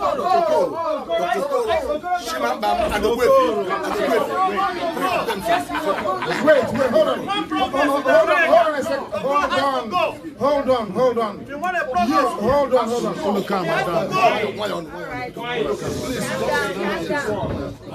Please listen to me. Which state do you belong to? My name is Jesse Moke. I'm from Afara, and in Imo State. I'm with the Maryland PG. Maryland. That's what I'm saying. Maryland. Yes. Who is the coordinator for Maryland? Who is the coordinator? Can I tell you what you have at these 2 minutes?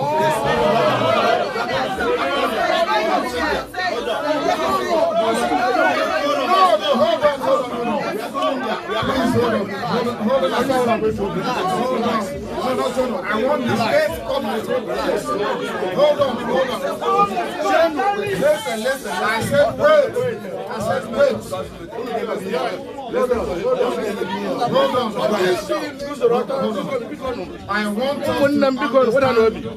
I want us to understand how IPOB functions.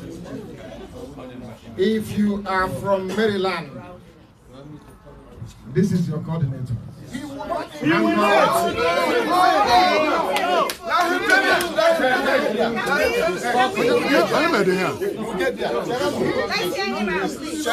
But he's talking. Allow him to talk. Hold on. Are you listening to me? Yes. Now I want you to listen again very carefully. This is the Maryland coordinator. Okay. And you have no business as an IPOB family member in Maryland with what Okoro is doing nationally. Because, hold on please, before you get through to Dr. Okoro, you must go through. Yes.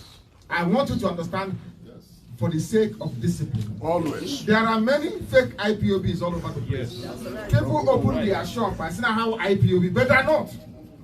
So we need to be able to identify those that follow our command and control structure. Always. If you are not disciplined, you cannot be in IPOB. Period. Just with discipline. Period.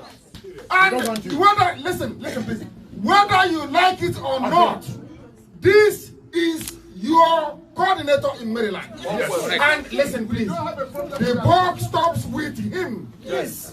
Do you understand? Yes. Now, Structure.